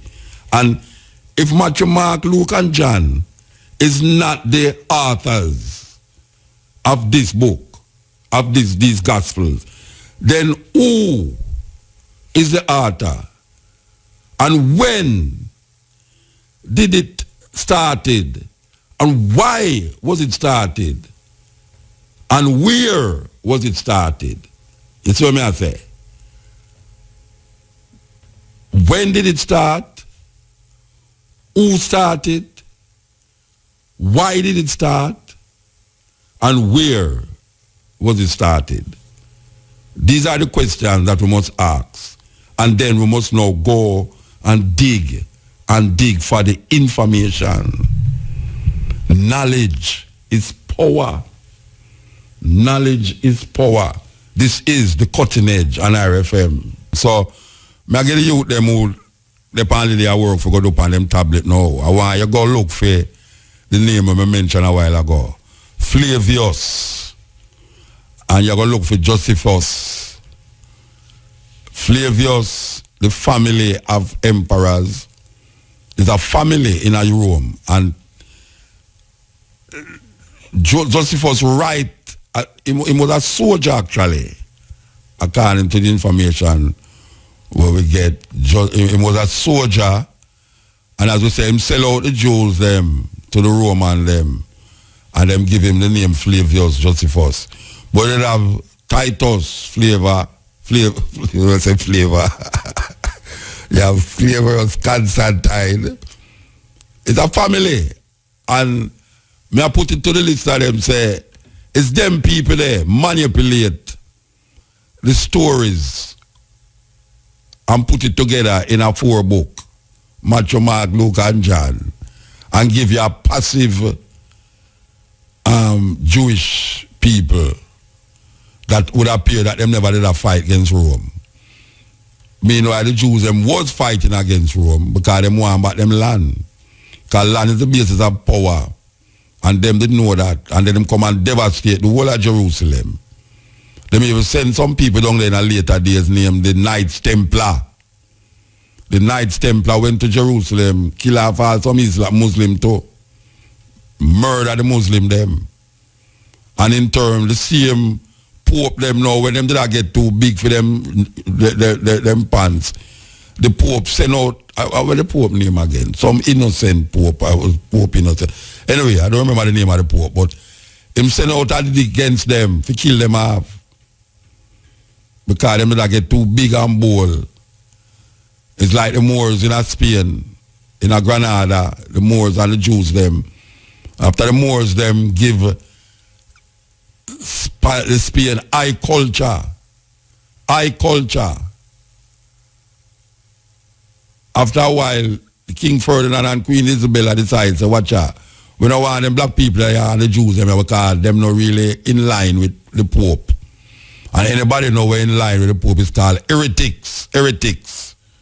So it's either no leave or no confirm. Just like the Jews them too. Because that them said to the Jews them, you know. In Israel, you know, and in a Rome, them say, all right, we can't live here, you know. Live in a Rome, but here now. We have to worship Titus. We have to have a statue. We have to have some altar that recognize this deity, this Roman deity, in a hall and the tabernacle and all and the place them. And you know, say, some people now go bow certain way. And if you know bow, it's that you have to left the area or get killed. I just saw it go. Hey folks, welcome to another edition of Questions Protestants Can't Answer. Today's question is, who wrote the Gospel of Mark? And how do you know? I'm John Martinoni, president and founder of the Bible Christian Society, and today's question is focused on the idea of sola scriptura, which is Latin for the Bible alone, or the Bible only, which is one of the fundamental pillars of most of Protestantism, that we can know all we need to know about our Christian faith and about Christian morals by simply picking up the Bible and reading. So this question, who wrote the book of Mark, is a very important question, because what it does is, if all I need to know about Christianity I get from the Bible, if the Bible is my sole authority in matters of faith and morals, which it is for most Protestants, how can they answer that question? Because nowhere in the Bible does it tell us who wrote the book of Mark. This thing right here at the beginning of the Gospel of Mark in Scripture that says the Gospel according to Mark, that's not inspired Scripture. That's put in there by the publisher of the Bible. We don't have any originals from Mark that say, I, Mark, wrote this gospel, or that say the gospel according to Mark. So again, if you go by the Bible alone, how do you know that Mark wrote Mark? That somebody named Mark even wrote Mark? And how do you know that that Mark was inspired? Where in the Bible does it tell you who wrote the Gospel of Mark so that you may trust that it is inspired Scripture? Because if you don't know who wrote it, how can you know it's inspired Scripture? This is very, very important.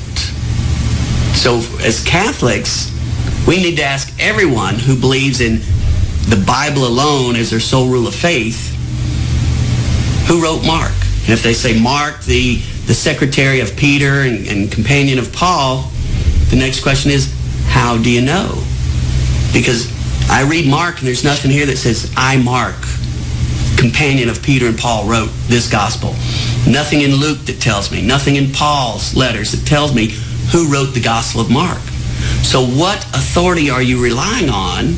It's not the Scriptures to know who wrote Mark. So again, the question is, who wrote the Gospel of Mark? Thought-provoking, always smoking, lyrics like a bazooka. You are listening to Mutabaruka. Yeah, so we all left the theological seminary. We all left the theological seminary now. Okay. Well, why you look Grace Jones, you know? Yes, Grace Jones, but I tell you, no, sir, that woman is not easy. Why you look Grace Jones? Believe you me. Yes. Grace Jones, you know for party, boy. May I tell you. Big tunes, you know. Corporate cannibals. Yeah, we are shout out to Grace Jones right now.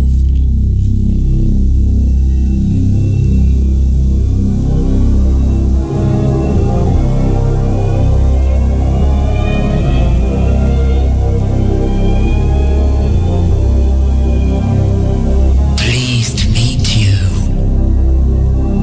Pleased to have you on my plate. Your meat is sweet to me. Your destiny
as we have said, the youth them the holiday, we give them something for use them tablet for deal with.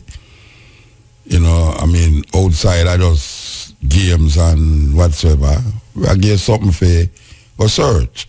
So I'm tell you, say, all of that thing that we just tell you a while ago, something where the seminary, the theological seminary should have tell the student them, but them don't tell them. So we tell you no, and then it come like say me is a bad guy because me I say all these things will sound weird. But as me say, go upon your tablet and look for Josephus, Joseph, Josephus. Hey, watch out now. What I feel away, I can't spell it now. But know what I say. You understand? All right. And Flavius, the Flavians, which is a family, it's a royal family of Rome. And we are declared, say, it's them, all of the thinking them we have now, as it relates to our Christian upbringing. The Western mindset is set deep into the Roman understanding and idea of Jewish culture and Jewish understanding of deities and God, the invisible God and whatsoever the Jews them used to believe in. Okay. So, I call that. All right, I'm going to take this. Yes. Yeah, blessed. Oh, blessed love, Mutabaruka. Ah, blessed Abba Zero. Oh, God. Well, my beloved, let me say to you, you are on point. Listen, the work of Josephus and the life of Fabius Josephus, written in 1914. And this gives you the history of the antiquities of the Jews and a history of the Jewish war and Christendom. Now, Muta, I'm listening to you and I'm saying, in the spirit of the moment, beloved, you are so on it. This book here, Mutabaruka. Which book? Which book? Tell me the book. Tell me the book. The book, the title of the book is called The Works of Josephus. Okay. Okay. So Flavius, Flavius. That is a name that was given to Josephus by the Romans. By the Romans. And the Romans who give him that name were the ruling class emperors named Flavius also. Precisely. Titus, Corinth. But now, Muta, yeah. In the nature of Christendom, there would be no one from any seminary anywhere on the planet, not from the Vatican, to dispute what you're expressing right now. And if your listeners could reach out and get this book, The Works of Flavius Josephus. You think it online, that them could have got scanned through it? Most I don't have to buy it. Well, as a youth, maybe it's online, but it's a work to have in your library. All right, whoever it is that is into ancient history. Yes. Yeah, it's very important to have a copy of this, and it's also expressing that it's written when it says life of Flavius Josephus, written by himself. Yeah, it's almost like an autobiography. Exactly. All right, so I can ask you something. Tell me something that I never say in the talk where I did have. Tell me something about the whole manipulation of Jewish writings by this Flavius Flavius family. Tell me something that I never say. Well, there is very little Muta that you have not touched upon, so to speak. Okay? So, when I'm listening to you, I only call to express a certain sense of gratitude to your spirit, and hoping that the intellectuals, wherever they are, within Christendom, in the universities, wherever they are, that they're listening, and just maybe that they could come to a place of questioning self once again. Yeah, and you know, I want to give thanks to my mother right now, at this point in time, you know. Well, she is worthy to be remembered. It is my mother that gave me this impetus and this beginning of You see, I always say if you want to understand African history, you have to understand European history. Well, Muta, you know the book Stolen Legacy. Yes, that is the book that influenced a poem I'm writing named Thief in Legacy. So now Stolen Legacy tells you study Greece. Yes. And if you study Greece, then you will know truly the gift of Africa to the planet. I agree with you, brethren. I agree. You see, my beloved, I love you more than Aki. My beloved. Divine love. And I run just say Aki, but I love you more than all Jesus love little children. Well, I salute you from the sole of your feet to the crown of your head. And when you hold up your hands, Mutabaruka, from your fingertips, may you affect even inanimate objects for the better good. All right, give thanks, brethren. My beloved. Give thanks. Fresh hallelujah. Nothing can save you now.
Listen to Carnation Market by Sly and Robbie.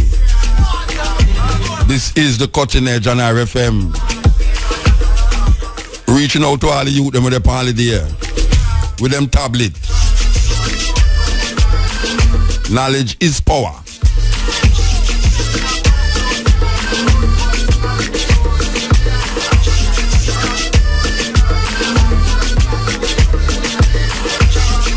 We start out with Columbus.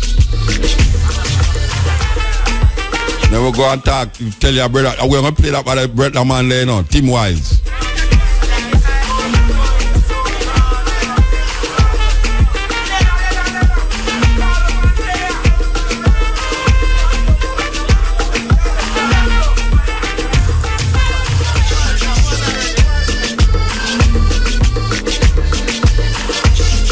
If we know then what we know now, what a difference it would make in the scheme of things. Steve Biko said the greatest weapon in the hands of the oppressor is the mind of the oppressed.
You are listening to Mutabaruka. The book of life, the book of life. Sip the water from the brook of life. Take a glass. Look at that animal in them pot, but them a cook a spice. Use what you say I do.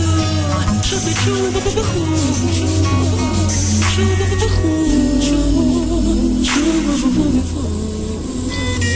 With the last, the scorn, the wicked look at life. Them got eyes to knife, but some a joke at life. Them all that dash, them whip them net and look at life. Them said them want them wing to go to heaven to look for Christ. While them about them and worship them images. I went keep getting like pilgrimage to foreign, never wrong nor fall. So still in this, I again like privilege and all the villages to live. So life is crazy for these infinite stages. I not stop for no wages, but Babylon slaves. Them separate man and woman, lock them in a cages. Them some more saddle middleless babies.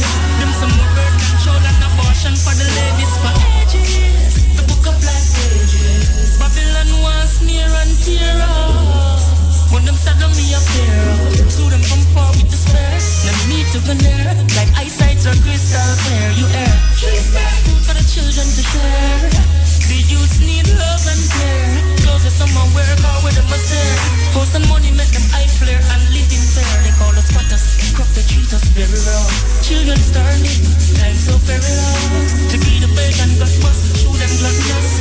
Craving for more than enough. Not about money and religion, make them happy and prosperous. Still I see more problem and that's us. From birth to pagan being after us. They got crosses, sepulchres and traps for us.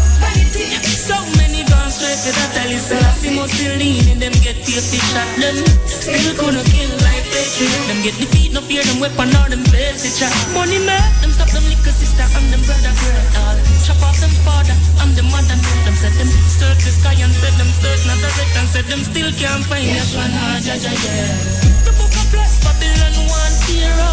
Yeah, the book of life is not written with men's hand and papers with pen.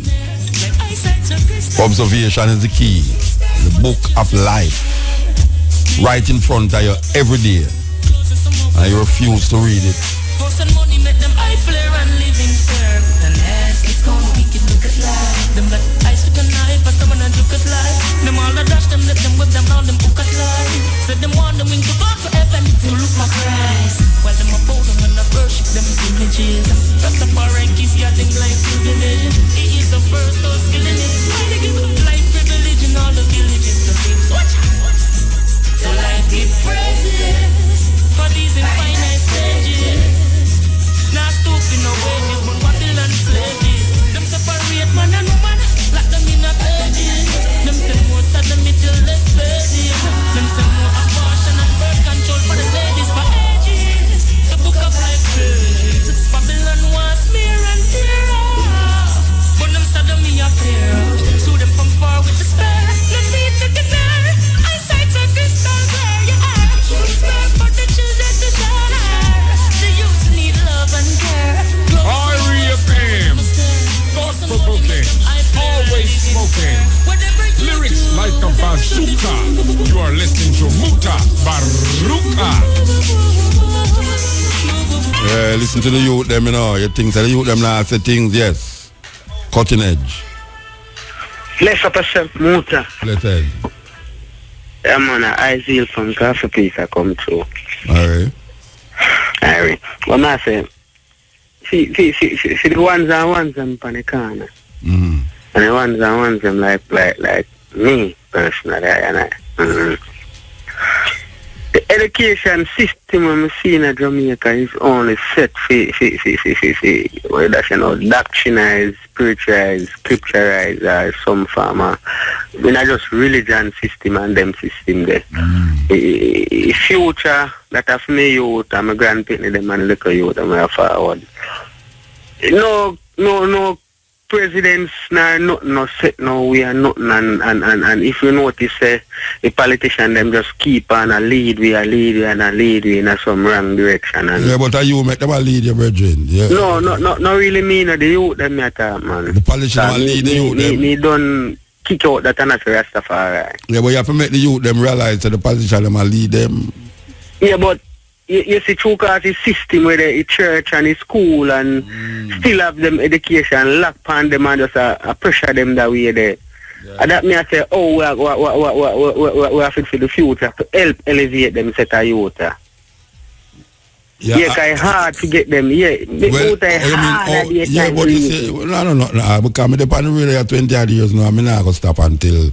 No, you can't stop, because we not stop at that time. Yeah, well, that me I say no, so you can't, you have to just continue, Yeah, man. One cocoa full basket, that them say, I love that part. Me say every time me always get a little piece more we're done drying and we're half dry. One cocoa. Yeah, man, one cocoa full basket. Me don't want nothing more than that more. So, no matter how you see how 50 of them out they look like they last.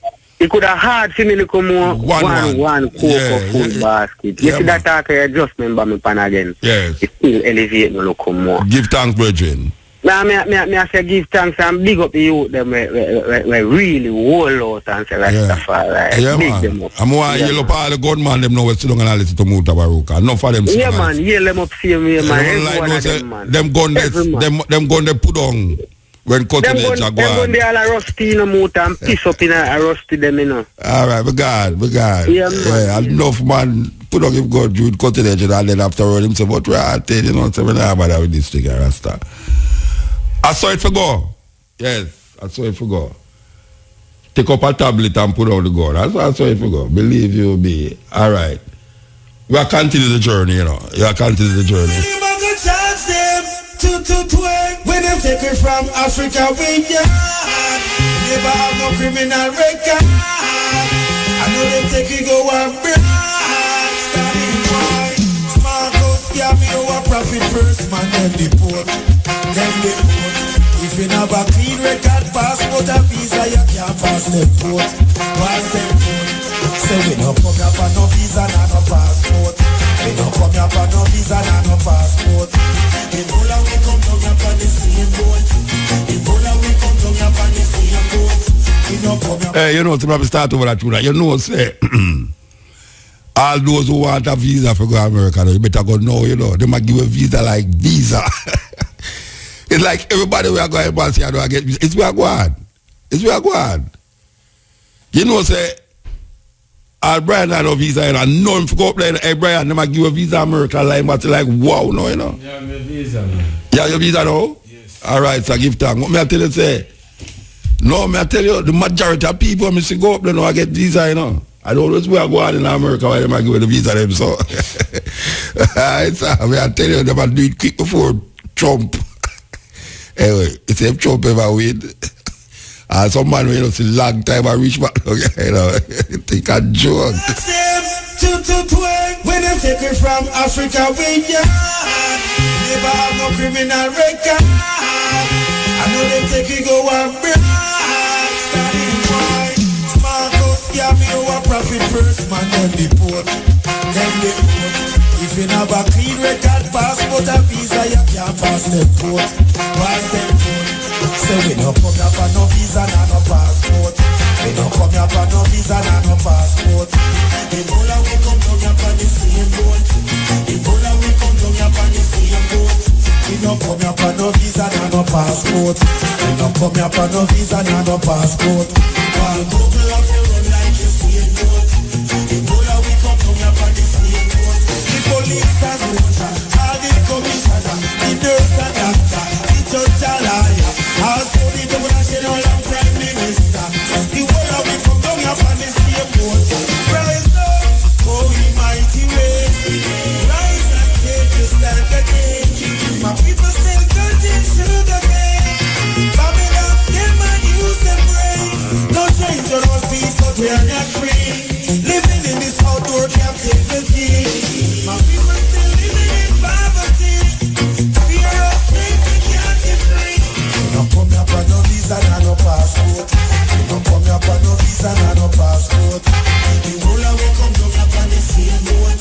The whole of we come down here for the same boat. We don't come here for no visa, no passport. We don't come here for no visa, no passport. But like a South African, the same boat.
African head charge out of England.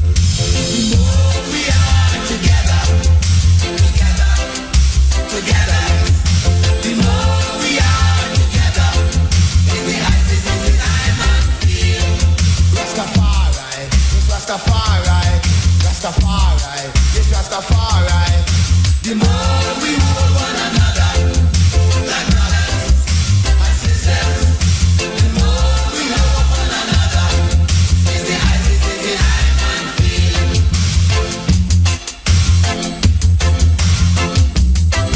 Yeah, man, African head charge, man. You know, some man I'm mute the one tune. I wonder if we can find it. Yes.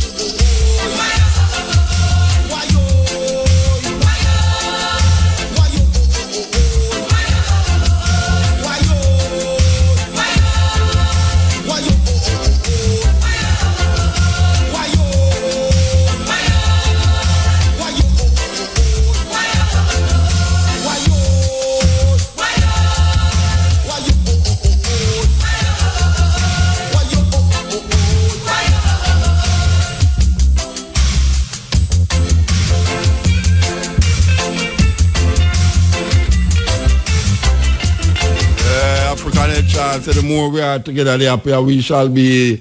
Sound cliche, but we have to keep saying it. The more we are together, the happier we shall be. And as we are saying, information gives you a better understanding of certain things, and it leads you to a greater inspiration.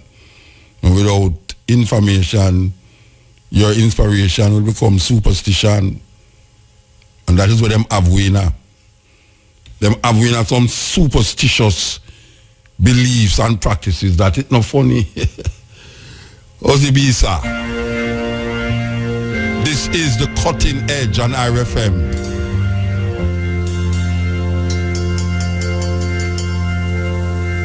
We are going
blossoming in due season.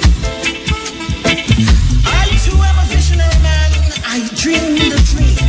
The Black Star Line was coming for me, and its bows were painted red, black, and green. Echoes traveling for decades carry on the message of one God, one aim, one destiny. From the grave I hear them beckoning me to read. For reparations is the expulsion of the European man from the motherland. Oh, anointed men of Jah, I have grasped the baton and have heard your cautions that the race is not for the swift, but for those who can endure amidst racist philosophies and hyperboles that keep the black man down.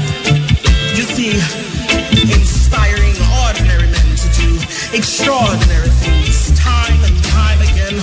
Black men have found the courage to mobilize black nations.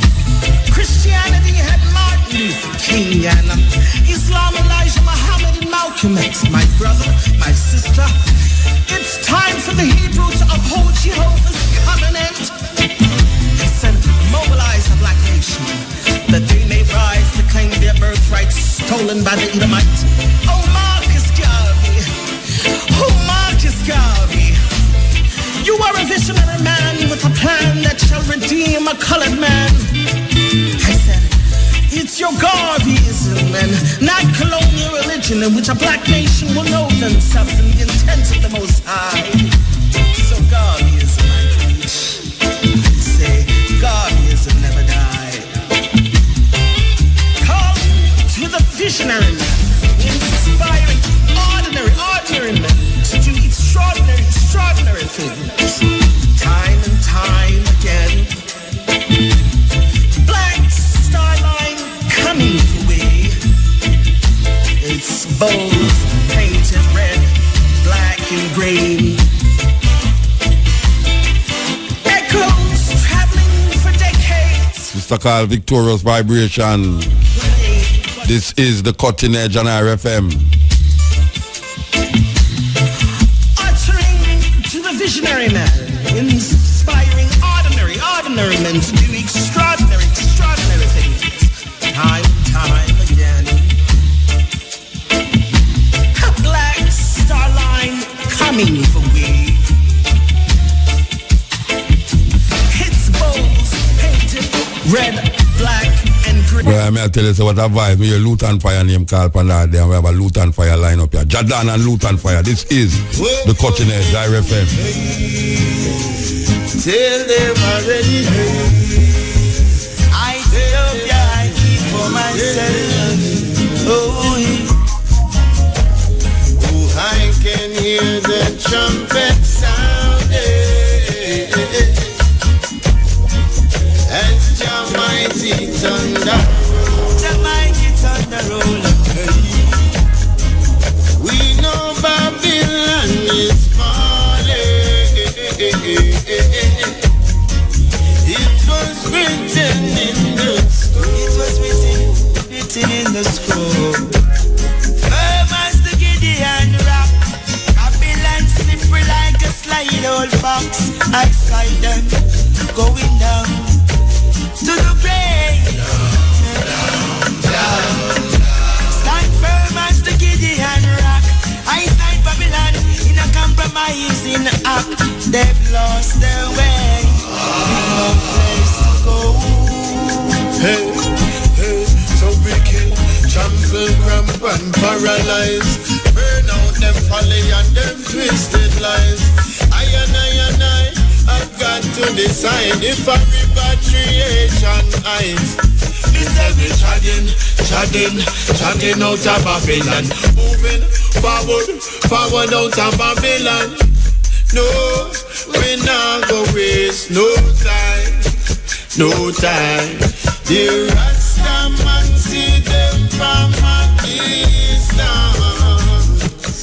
We won't make that same mistake as before. No. Stand firm as a rock, we put up resistance. and I Rastafari is yarding.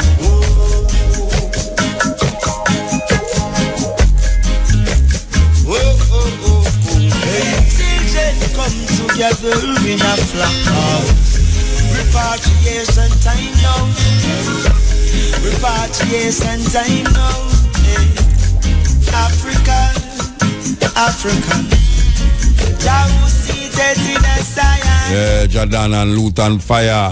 Sounding the trumpet. Yes, Iel. Yeah, Muta. Blessed. Yeah, man. For the educational thing, you know, a man called out earlier, you know. But I want the man them feel like say only when time and go to school or so man can get education now. Because back in the day, even earlier tonight, I listen to my name. That is when I lie bridging the power on different station. And I must say a lot of things where in a day when time when I discuss God and I say a lot of things that the newspaper put forward. People take it as just, you know. Right now, bearing that in mind now, I put forward say it's on a Tuesday and on a Thursday. You have information coming out of the newspaper them now. Especially in the Observer now. Them care things not really not to, but in my view they might take like a human being so many times they might print the stuff. Like what kind of information you talk about? Like information from school thing, normal school thing, from a Thursday for primary school and from a Tuesday for high school stuff. No, like what? Like what kind of information? Like math, English, different subjects here, computer and stuff. So want the man them understand that even though you tell them read and tell them education, if they don't understand the basis of where normal people or normal kids they understand, they don't go pass the thing and understand the thing, because even if we say we go back to Africa or learn African language, we can read and write, you know. Communicate with the people them around us so they're not just words they don't understand the trickery and anything. Yeah, alright, yeah man, I agree with you. That's it. Alright, Bridget, give thanks, yeah? Yeah man. Yeah.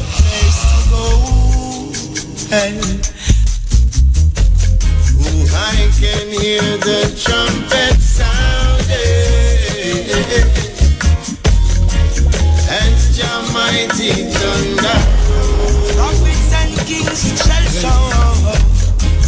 We know Babylon is falling.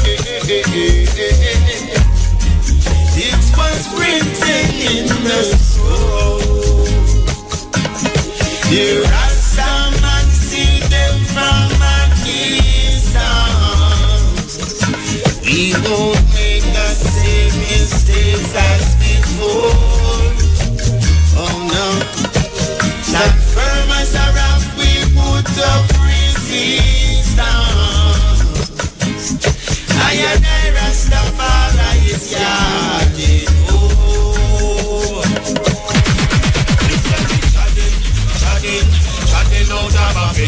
You are listening to Mutabaruka.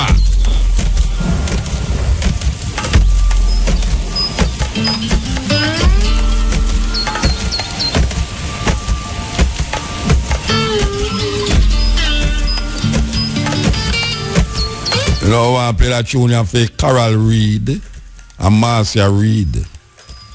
Yes.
call her China Smith.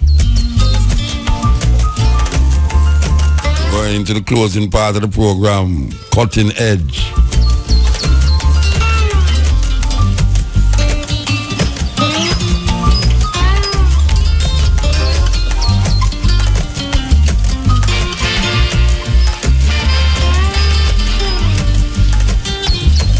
Sweet music, man. I tell you, man. Sweet, sweet, sweet music. Oh gosh, man. May I tell you.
You know, sometimes we play certain tune, you take it serious because the music is part of the whole program. You know, just play music on Cutting Edge just true, we want just play a music, you understand? We play the music in context. So we want, even though we know you know that long time tune, yeah, we want you see it in light of how Cutting Edge played, you understand? In context.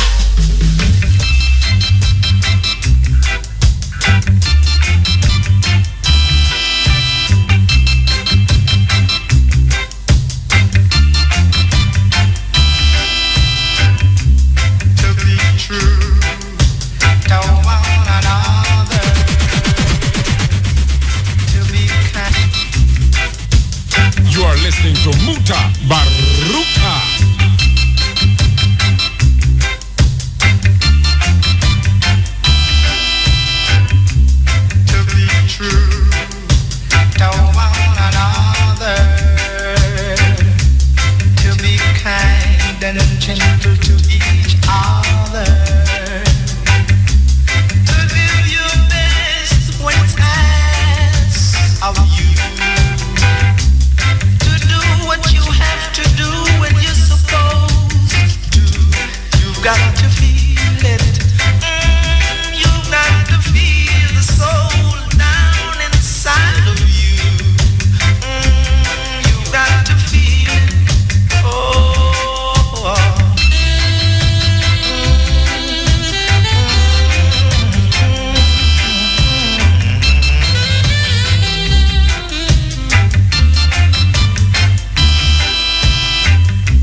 people starving?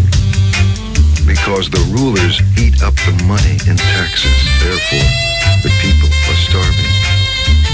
Why are the people rebellious? Because the rulers interfere too much. Therefore, they are rebellious. Why do the people think so little of death? Because the rulers demand too much of life. Therefore, the people take death lightly. Having little to live on, one knows better than to value life too much.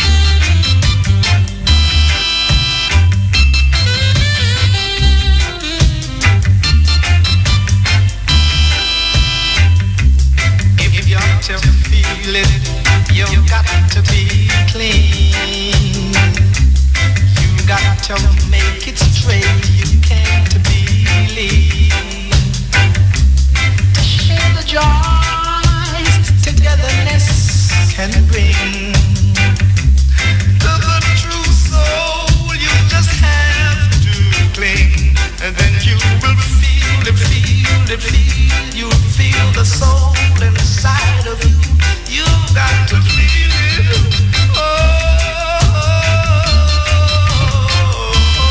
You know, me think every time Babandi do a show him should have do that tune, you know. Believe you me. Them tune should have sing out in a church, man. Me I tell you.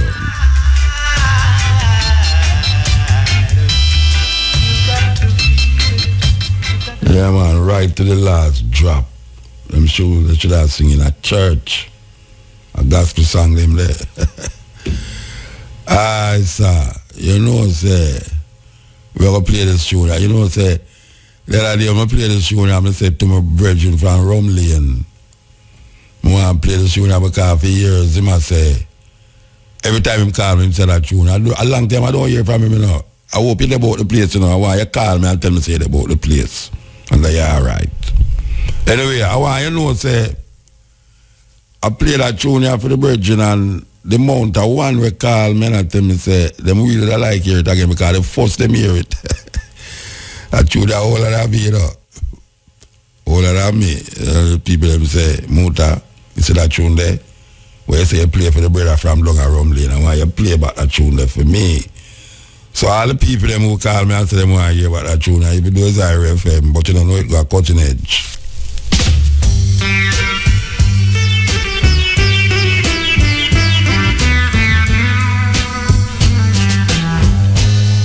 Watch out for your friends, though they lose in the end. Sometimes they try to make you sin, but what is a man without a friend? Now we all live within this little game, and the word excuse has many names. And since true friends rarely come, we can't afford to lose one. And if all men are truly brothers, why can't we love one another? From ocean to ocean, somebody, somebody, somebody, somebody, second my motion. If all men are truly brothers, why can't we love one another with love and peace? From ocean to ocean, somebody, please. Second my motion. A child born yesterday is nothing but an innocent babe. In him, somebody sows a bitter seed. What can he grow but bitter weed? That's why it's important that all men are truly brothers. Why can't we love one another with love and peace? From ocean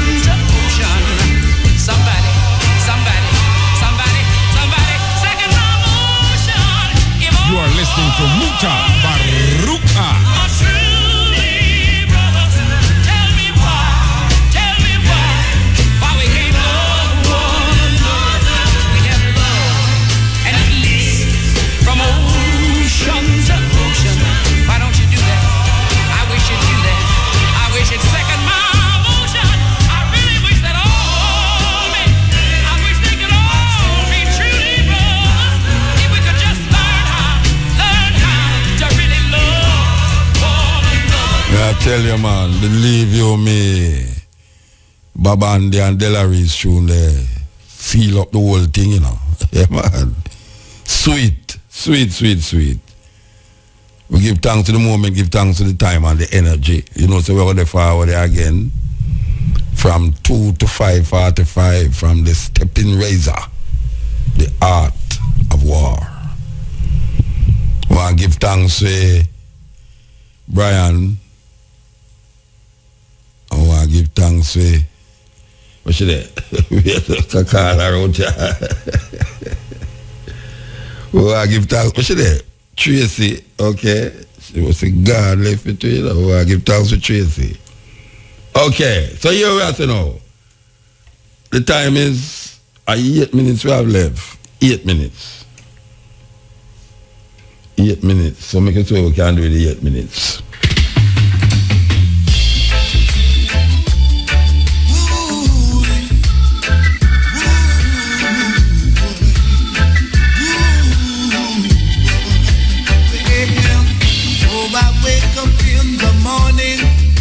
With my hair down in my eyes, and she says hi. And then I stumbled to the breakfast table while the kids were going off to school goodbye.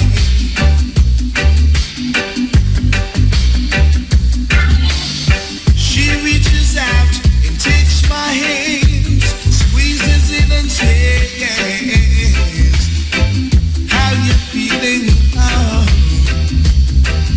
and I look across her smiling lips that warms my heart and see my morning sun. And if that's not loving me, then all I've got to say, oh God, it made a little bit apples and it don't rain. In the summertime, there's no such thing as Martha Sue's Disneyland and Mother Goose ain't no nursery. Jogging made the little green apples and it don't rain in Indianapolis in the summertime. No, when myself is feeling low, I think about the face of glow that ease my mind. And sometimes I call her up at home, knowing she's a busy.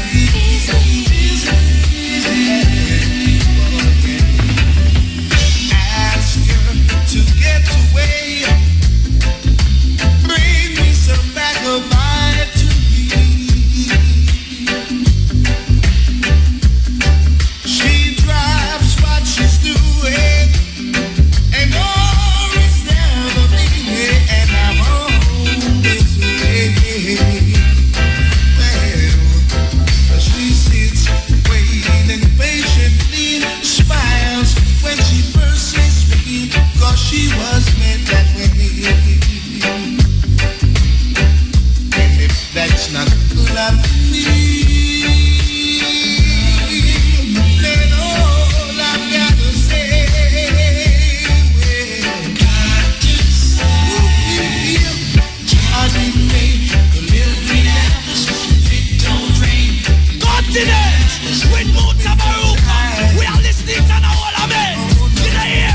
The man Matrix is in the house. So, you know, well, that means that we're gone. You know them way there. So I just touch the last tune and gone till 2 o'clock later.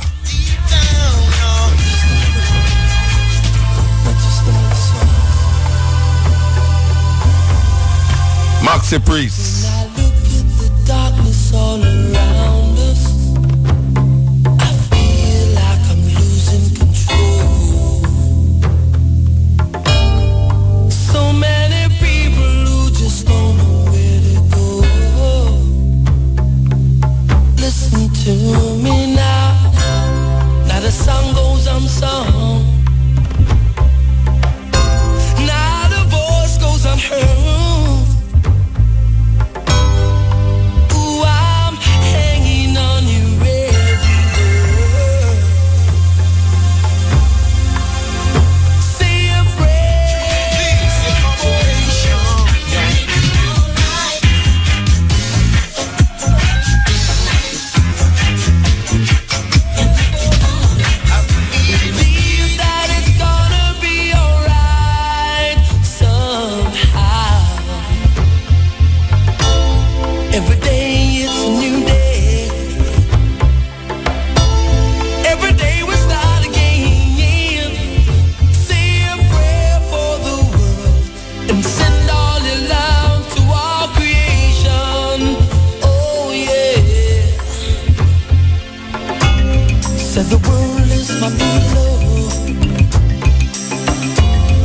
Rest my weary head. I'm not afraid of dying, but I'm not thinking about leaving here. Oh no. And the voice says, learn to sit in silence. Now the flower grows in vain. We must learn to cultivate the garden.